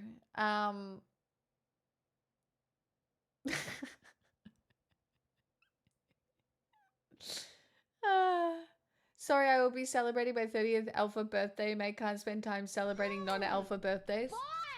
Celebrating Pixel. Subversive alpha move. Jokes on you, etc., etc. Lamo. Matriarchy March and May, Alpha April and August, Sigma September, No Nut November. We're getting close to every month having something for Gen Z and millennials. Well, you know, we don't get anything else. If we don't have our memes, we have nothing. And I'm not even kidding. Jaeger, that is very wholesome. Jaeger 08 Larson gifted a tier 1 sub to Scraticus. They have given 312 gift subs in the channel. Down Bad December. I'm here for it. I think down Bad December. I mean after No Nut November, Down Bad December. Yeah, I can get around that. We'll be having Mesozoic May to celebrate old dinosaurs like me. We can do it exactly on the one day. Just the one day. Long time to wait though, I know. No one's allowed to be down bad until December. Crazy.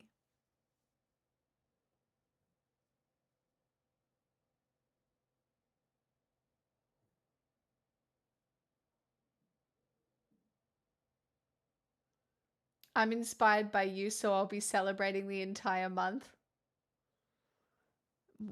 We are not doing Jork in January. I mean, I feel pretty down bad most of the year. Yeah, well, this timeline doesn't really give us many other options, does it? Chat, how is it already 10 o'clock? How the fuck have we been yapping this long?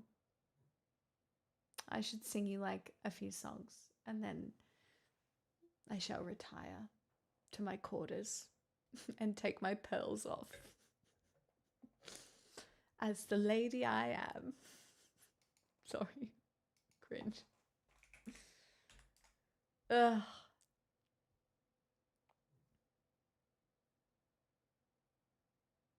What a life. I know. I've just got to retire to my quarters and take my pearls off, guys.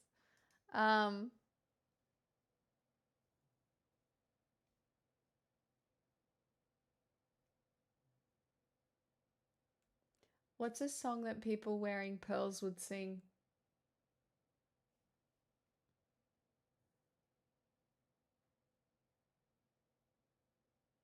It's not Pony. No, it's not Mac the Knife. It's something, no, not something aggressive. Something like sweet and... Doris Day?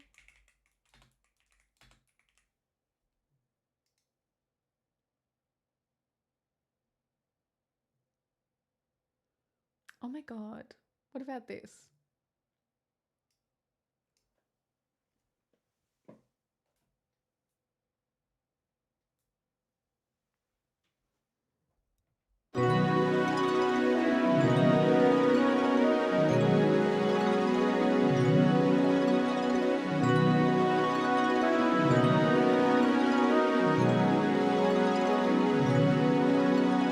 Once I had a secret love that lived within the heart of me.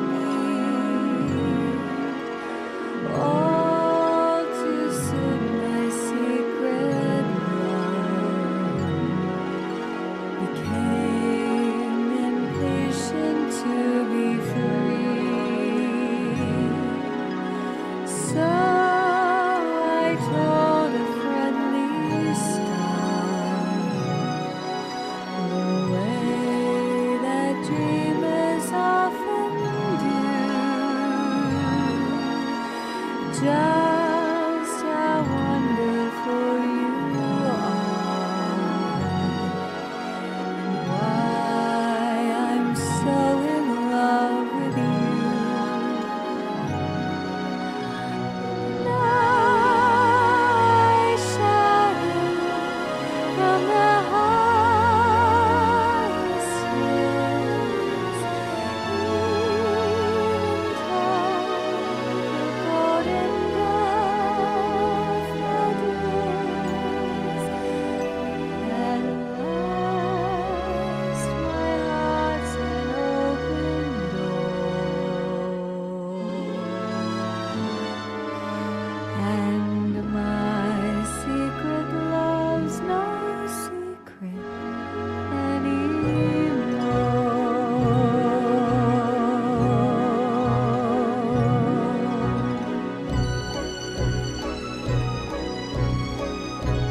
This is from Calamity Jane, if you guys don't know.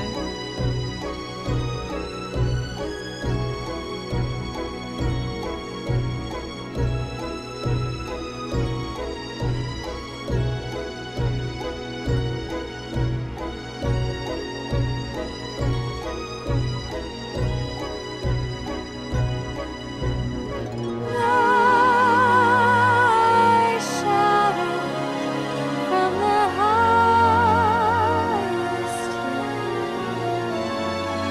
even told the golden daffodils.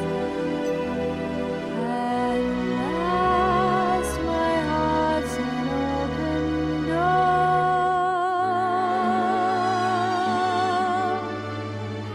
and my secret love's no secret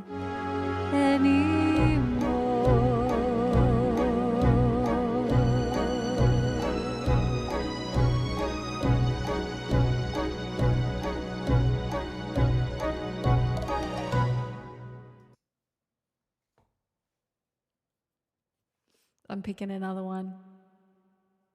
Thank you for the roses.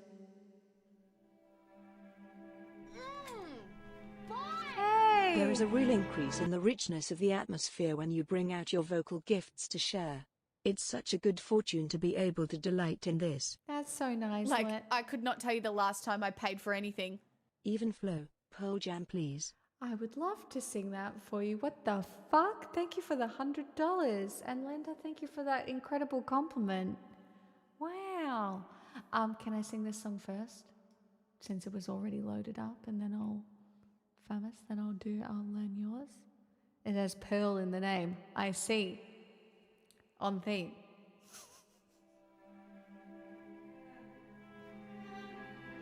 This is my favorite song at the moment. Human nature is strange. I know you're bad for me, and I never feel rage, at least not so easily. Has addiction come for me?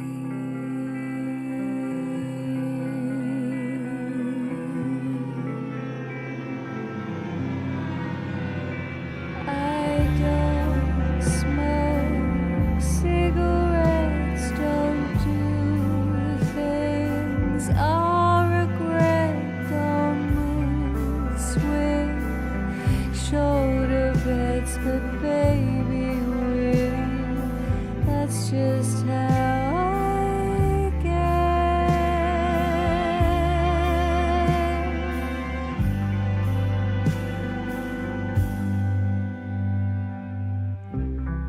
I have every bit of you, every awful corner, biting more than I can chew, just so I'll feel warmer.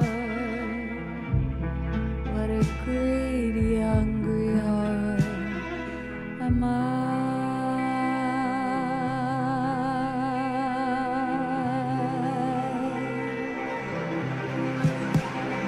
I don't smoke cigarettes, don't do things I regret, don't move, swing shoulder beds, don't cut strings to attach to just some far sought silhouette, a journey that I'll one day dread.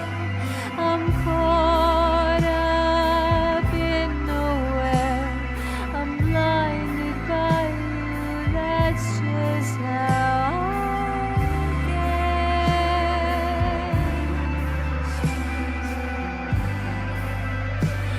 That's just how I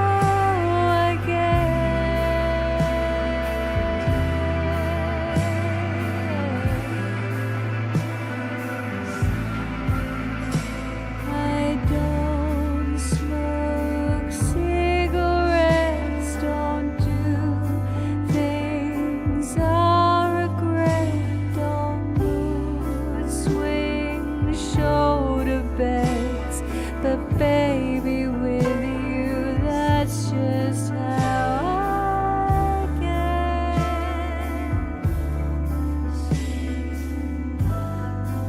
Oh, that's just how I get.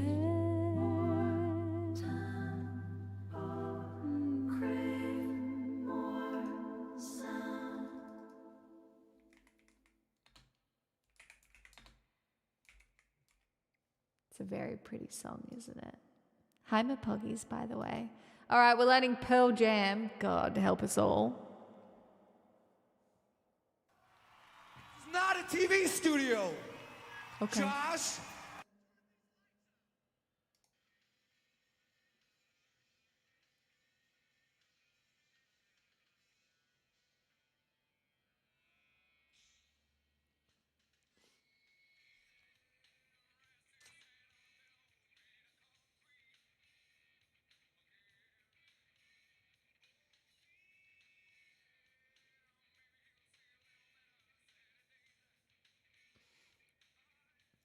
This is gonna sound shit.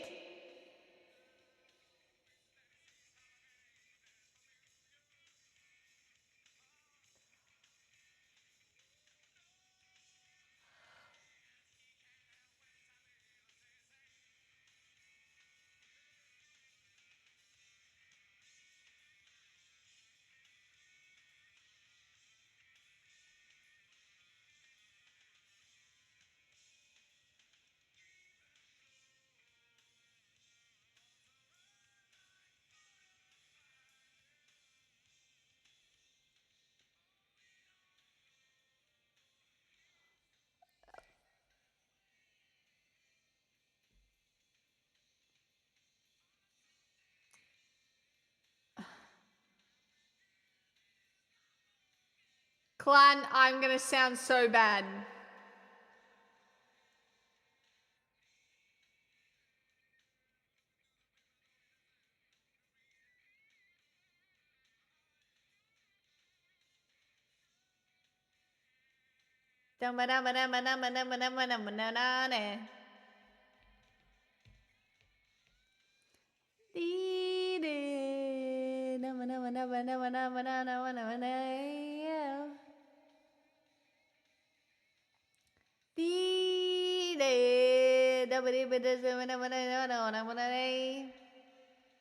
Yeah.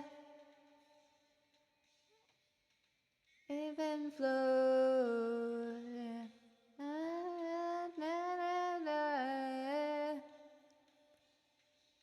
Even no. Okay. Alright, that's all I'm listening to, so fuck, shit, fuck, okay. Oh god. I'm so sorry for what this is gonna sound like, truly. But you know what? I'm always willing to give it a go.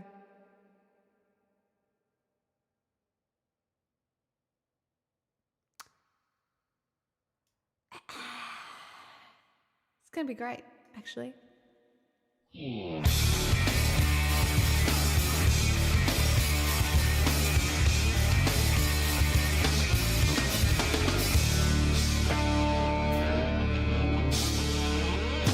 Freezing, rest his head on a pillow made of concrete again. Oh, feeling, maybe you'll see a little better Saturdays. Oh, yeah. Oh, hand out, faces that he sees time again, ain't that familiar? Oh, dark grin, he can't help when he's happy, he looks insane. Yeah.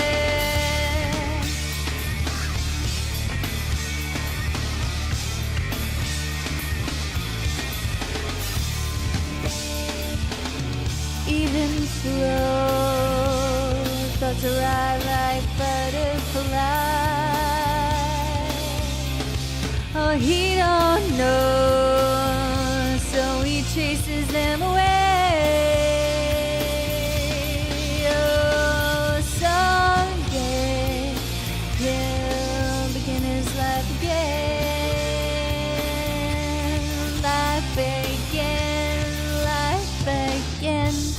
Kneeling, looking through the paper though he doesn't know how to read. Oh, yeah. Oh, praying, now something that has never showed him anything. Oh, feeling, understands the weather and the wind is on its way. Oh, ceilings, few and far between all the legal ones to shade.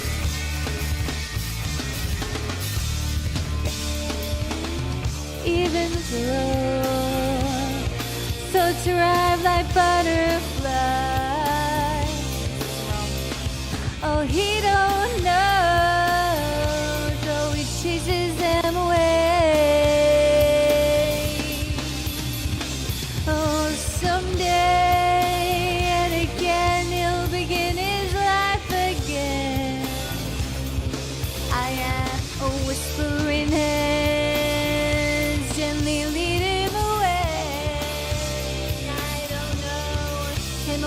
Him away. Yeah, oh. Yeah. Fuck it up.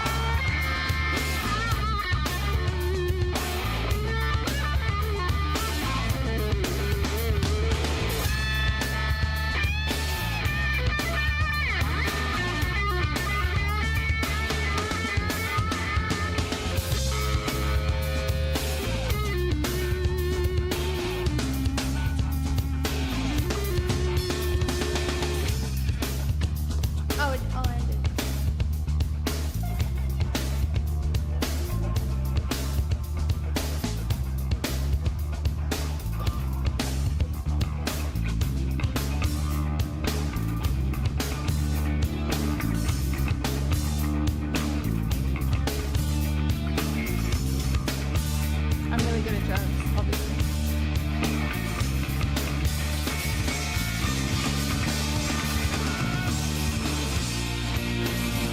Oh.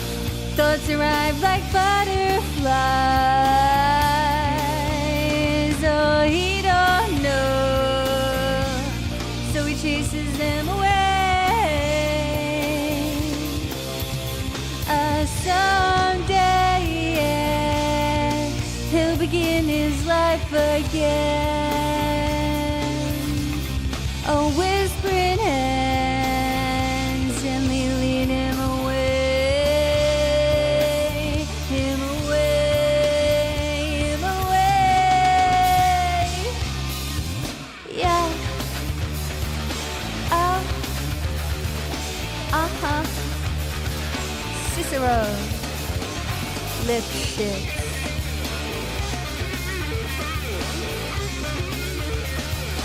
Ha, six, squish, Cicero. Lip shit.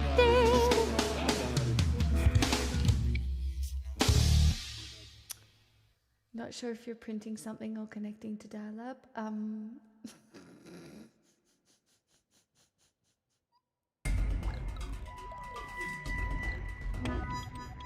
Bat out of Catboy. This is a full-blown house deposit, so... Smixel social, Smixel Oh, social, Famis, that's so nice. Thank you so much for the huge request. Take me to church, Hosier. Lemo. Wow, what are these bangers? There you go, some more Gen X for you. I'm so glad that you liked my rendition. I feel really dressed for this tonight, like...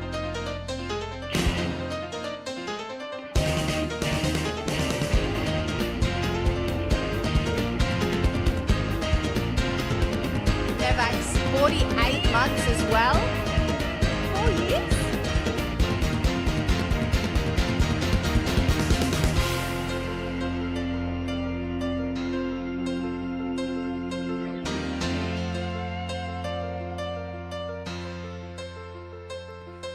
The sirens are screaming and the fires are howling way down in the valley tonight.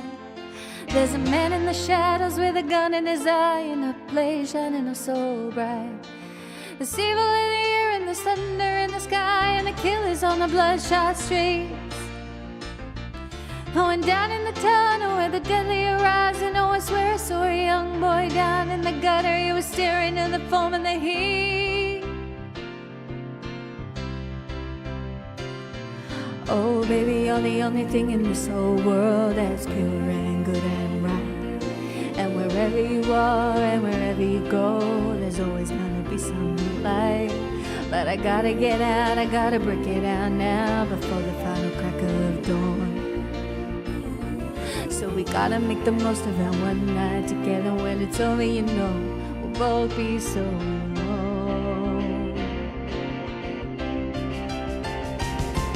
Like a bat out of hell, I'll be gone when the morning comes. When the night is over, like a bat out of hell, I'll be gone, gone, gone. Like a bat out of hell, I'll be gone when the morning comes.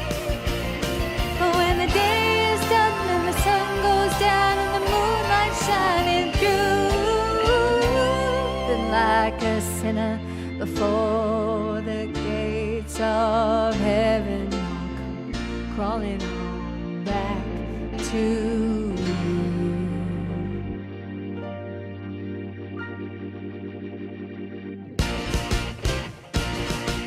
I'm gonna hit the highway like a battering ram on a silver black phantom bike. When the metal is hot and the engine is hungry and we're all about to see the light. Nothing ever grows in this rotten old hole. Everything is done and lost. And nothing really rocks and nothing really rolls and nothing ever worth the cost. And I know if I'm damned if I never get out, and maybe I'm damned if I do. But with every other beat I got left in my heart, you know I'd rather be damned with you. If I gotta be damned, you know I wanna be damned, dancing through the night with you. Well, if I gotta be damned, you know I wanna be damned, Gotta be Dan, you know I wanna be Dan. Gotta be Dan, you know I wanna be Dan. Dancing through the night, dancing through the night, dancing through the night with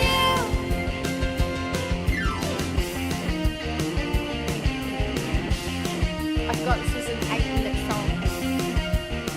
Strap in.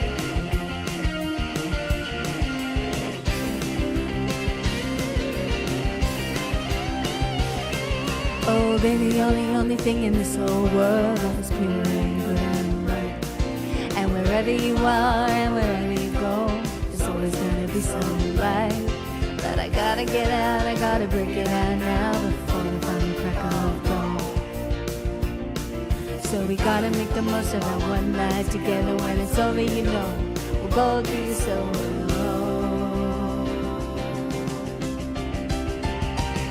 Like a bat in the hell, I'll be gone when the morning comes. When the night is over, like a bat in the hell, I'll be gone, gone, gone. Like a bat in the hell, I'll be gone when the morning comes.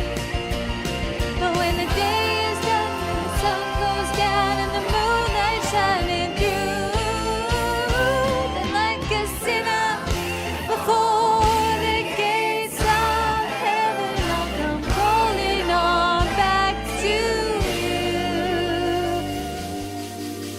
Then like a sinner before the gates of heaven, I'll come crawling on back to you.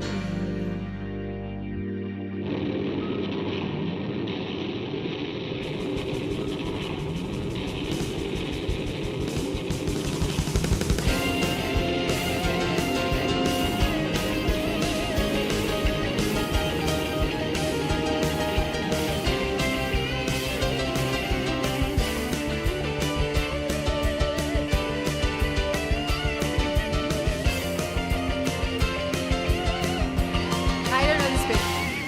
I can see myself tearing faster than any other boy's ever gone. And my skin is warm and my soul is ripe, and no one's gonna stop me now. I'm gonna make my escape.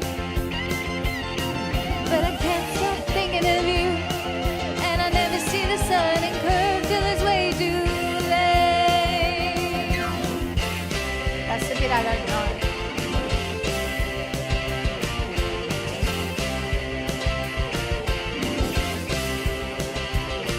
Well, I never see the curve till it's way too late.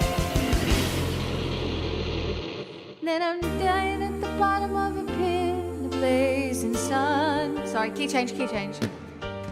Torn and twisted at the foot of a burning by. And I think somebody somewhere must be towing a bed. And the last thing I see is my heart still beating, a breaking out my body and flying away like a bat out of hell. Then I'm dying at the bottom of a pit in the blazing sun. Oh, torn and twisted at the foot of a burning vine. And I think somebody somewhere must be tolling a bell. And the last thing I see is my heart still beating, still beating. Oh, breaking out of my body and flying away like a bat out of hell, like a bat out of hell, like a bat out of hell, like a bat out of hell.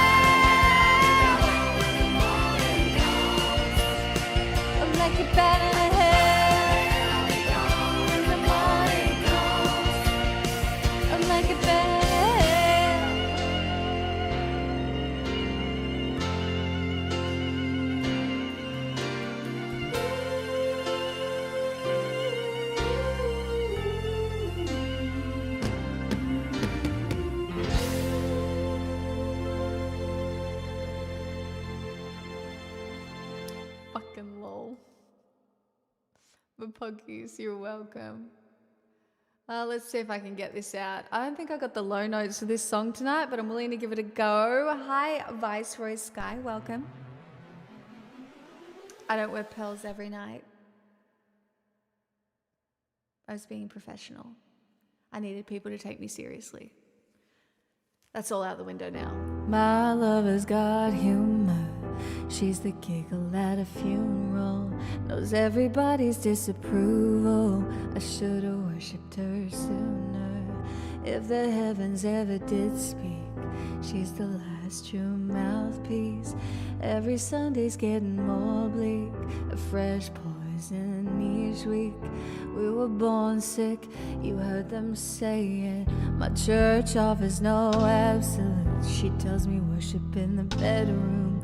The only heaven I'll be sent to is when I'm alone with you. I was born sick, but I love it. Command me to be well. Amen. Amen. Amen. Take me to church, I worship like a dog at the shrine of your lies. I'll tell you my sins and you can sharpen your knife. Offer me that deathless death, the good God. Let me give you my life. Take me to church, I'll worship like a dog at the shrine of your lies. I'll tell you my sins and you can sharpen your knife. Offer me that deathless death, the good God. Let me give you my life. If I'm a pagan of the good times, my love is the sunlight to keep the goddess on my side. She demands a sacrifice. Drain the whole sea, get something shiny, something meaty for the main course. That's a fine looking high horse. What you got in the stable? We got a lot of stubborn faithful. That looks tasty, that looks plenty. This is hungry work. Take me to church, I worship like a dog, shiny lights. I'll tell you my sins and you can sharpen your knife. Offer me that deathless death, the good God. Let me give you my life. Take me to church, I'll worship like a dog, shiny lights. I'll tell you my sins and you can sharpen your knife. Offer me that deathless death, the good God. Let me give you my life. No masters or kings when the ritual begins. There is no sweeter innocence than our gentle sin. In the madness and the soil of that sad earthly scene, only then I am human, only then I am clear.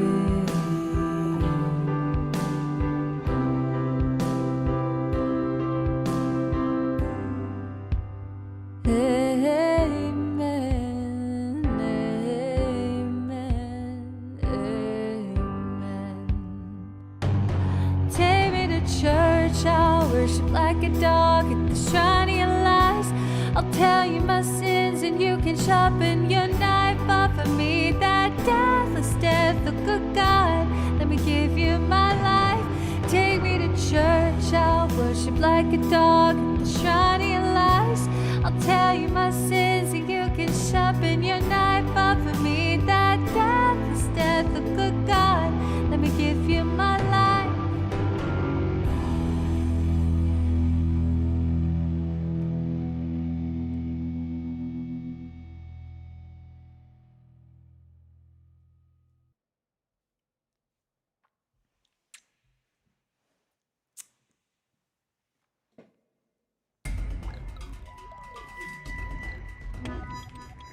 Material Girl. Sure. This might be my last one, chat, and then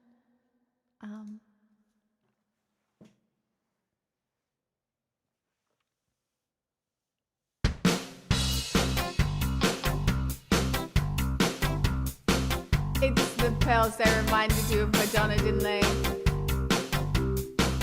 I see it.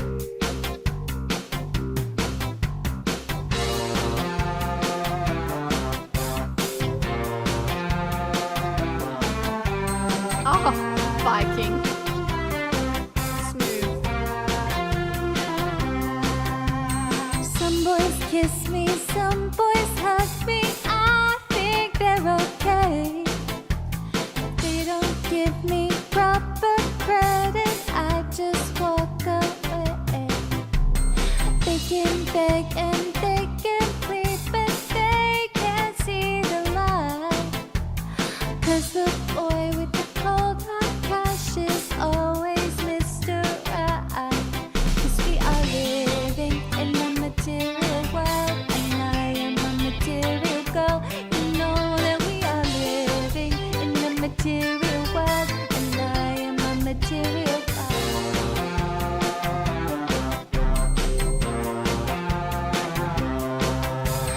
Some boys romance, some boys slow dance, that's alright with me. If they can't raise my interest, then I have to let them be. Some boys try and some boys lie, but I don't let them play. Only boys that save their pennies make my rainy day. 'Cause we are living in a material world, and I am a material girl. You know that we are living in a material world, and I am a material girl. In a material world, and I am a material girl. You know that we are living in a material world, and I am a material girl.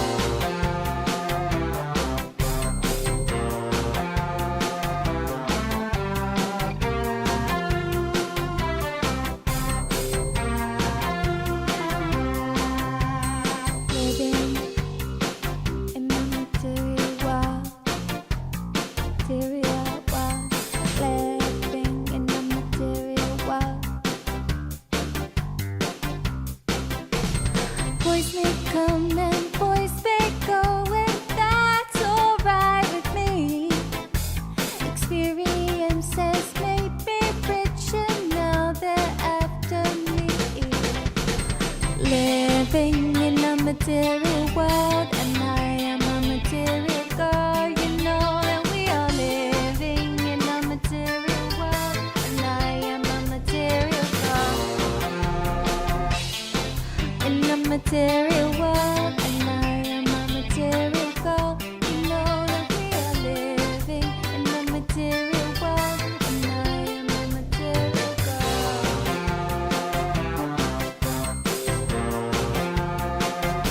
A material, a material, a material, material world.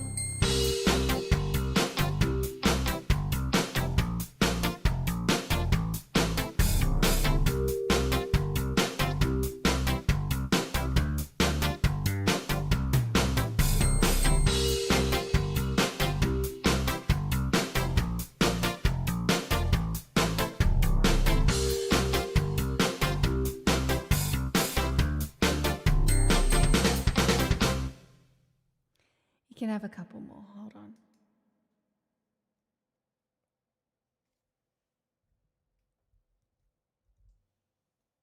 This is a full-blown Echo, 22 months with your Prime. Thank you so much. I'm so grateful.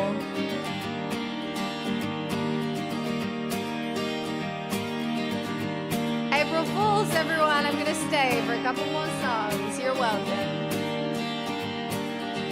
Kiss me out of the bearded barley nightly, beside the green, green grass. Swing, swing, swing the spinning step.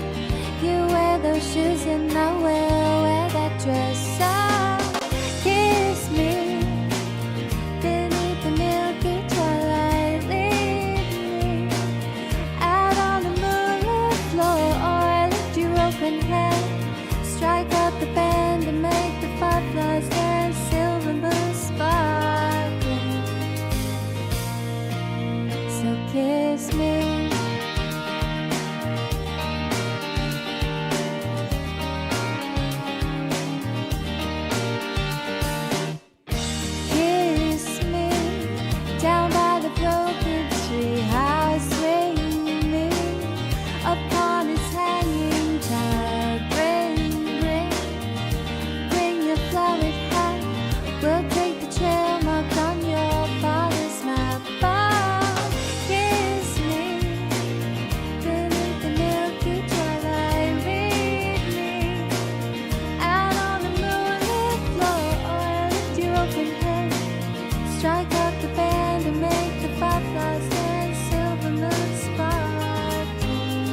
your Prime. Thank you so much.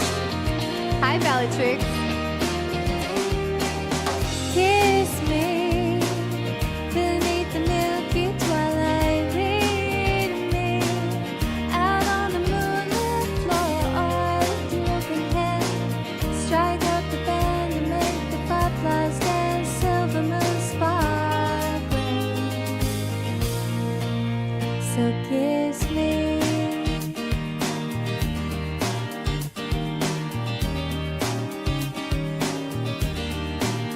So kiss me.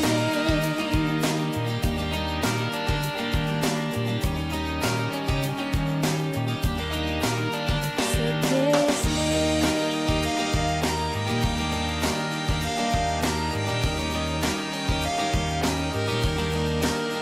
So kiss me.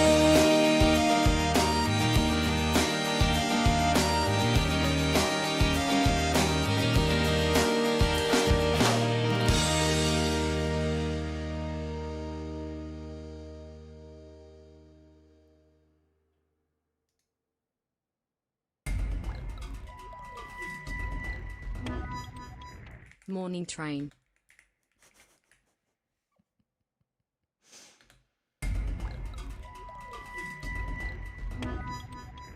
Toxic till the end. Oh my god, I've forgotten that one, but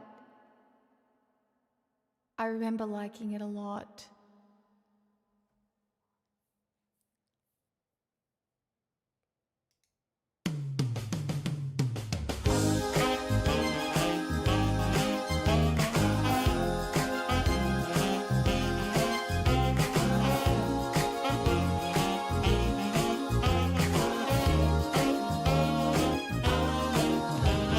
I wake up every morning, stumble out of bed, stretching and yawning, another day ahead. It seems to last forever as time goes slowly by. The baby makes together, and then it starts to fly. 'Cause the moment that he's with me, time can take a flight. The moment that he's with me, everything's alright. Night time is the right time, we make love. Then it hits in my time, we take off. My baby takes the morning train. He works from 9 to 5 and then he takes another home again to find me waiting for him. My baby takes the morning train. He works from 9 to 5 and then he takes another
remember loving this song. God, will it come back to me?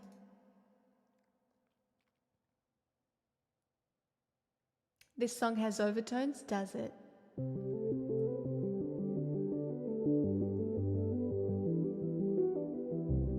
Cool is what we are, toxic from the start. Can't pretend that I was in the dark. When you met my friends, didn't even try with them. I should've known right then you were jealous and possessive. So manipulating, honestly impressive. You had me participating. Back then when I was running out of your place, I said I never wanna see your face. I meant couldn't wait to see it again. We were toxic till the end. Cause even when I said it was over, baby, can you pull me in closer? You were plotting how to stay in my head. We were toxic till the end. I present to you the ex. His favorite game is chess. Who would ever guess? Playing with the pieces in my chest. And now he's on the screen saying don't leave. You stole that line. Jealous and possessive. So manipulating. Honestly impressive. You had me participating. Back then when I was running out of your place, I said I never wanna see your face. I meant couldn't wait to see it again. We were toxic till the end. Cause even when I said it was over, you heard. Baby, can you pull me in closer? You were plotting how to stay in my head. We were toxic till the end.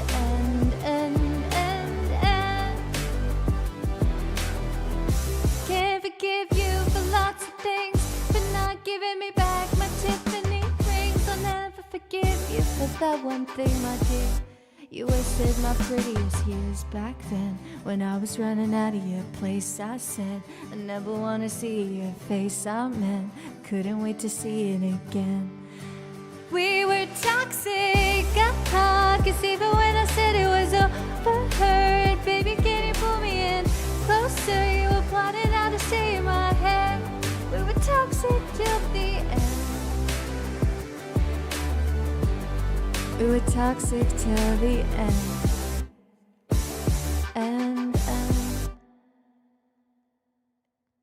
The fact, I truly thought I had forgotten that whole song, but that, you know what? It was kind of in there. Like, it wasn't too bad. Like,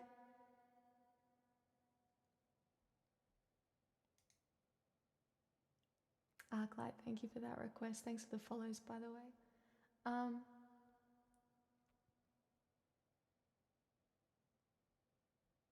This is a full-blown house deposit, so buy me poggies. MDA, 39 months. Thank you so much. I am extremely grateful. Yo, happy Wednesday. Happy Wednesday to you too.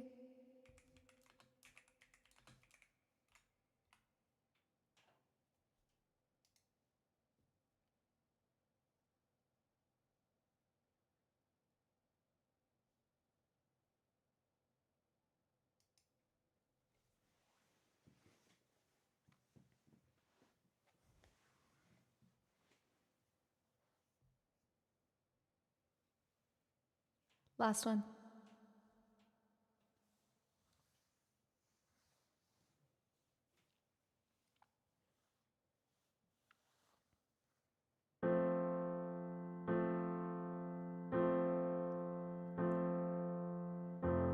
It's not simple to say.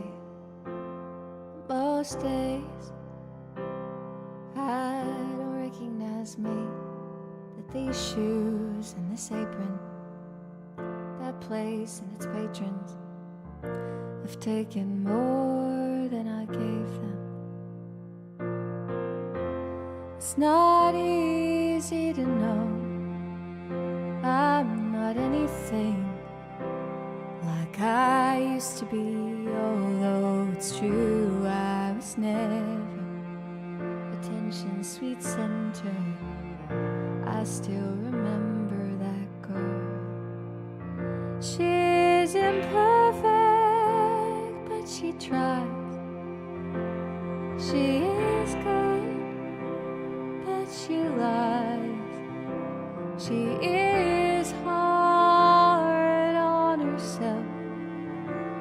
She's broken and won't ask for help. She's messy, but she's kind. She is lonely most of the time. She's all of this mixed up and baked a beautiful pie. She's gone, but she used to be mine.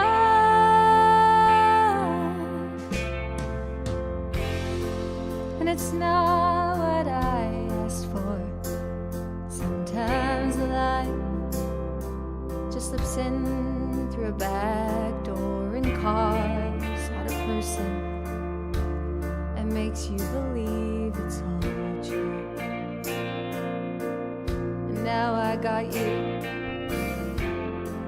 You're not what I asked for.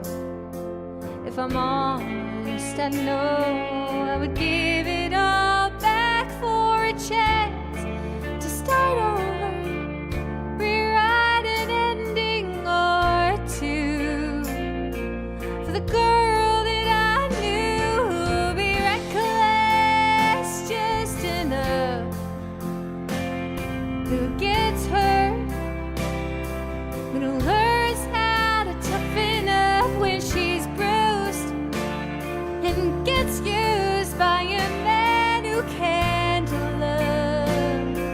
And then she'll get stuck and be scared of a life that's inside her, growing stronger each day till it finally reminds her to fight just a little, to bring back the fire in her eyes that's been gone, but used to be mine.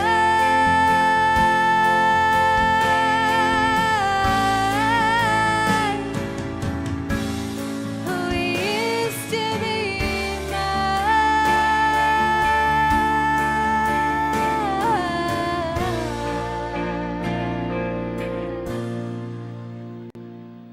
She's messy, but she's kind. She's lonely most of the time. She is all of this mixed up and baked in a beautiful pie. She is gone, but she used to be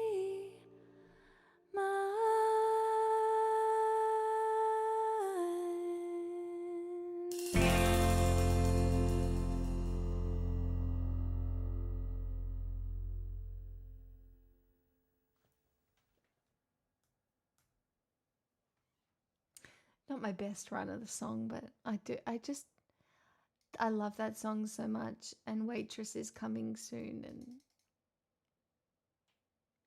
very exciting. Well, shit chat, that was fun. Okay, cool. Real mixed bag. Incredible address. And then religion and spirituality, and that was great. So good.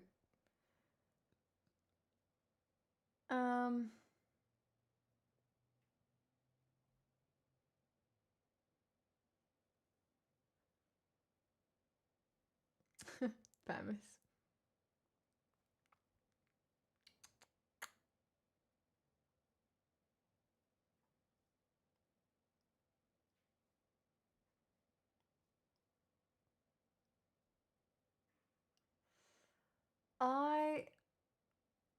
Cat. I can raid Kate. Delightful.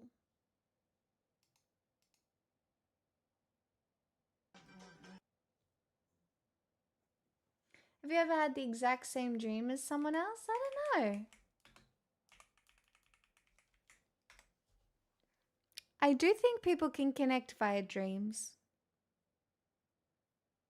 Oh, you saw a styled pix poodle? I wore pearls. I should take these off. I didn't even clutch them all that much. That was great.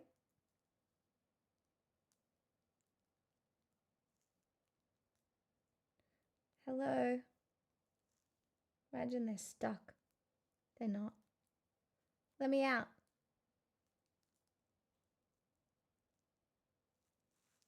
Such a good clasp.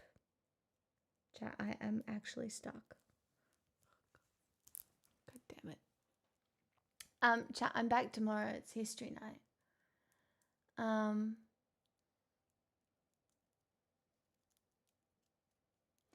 Well, I will be back if I can ever escape these pearls.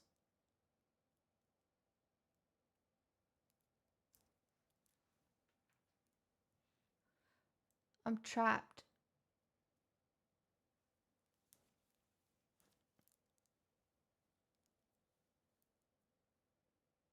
Oh. I am. I'm in pearl prison. Aha! I'm out. See you tomorrow, everyone.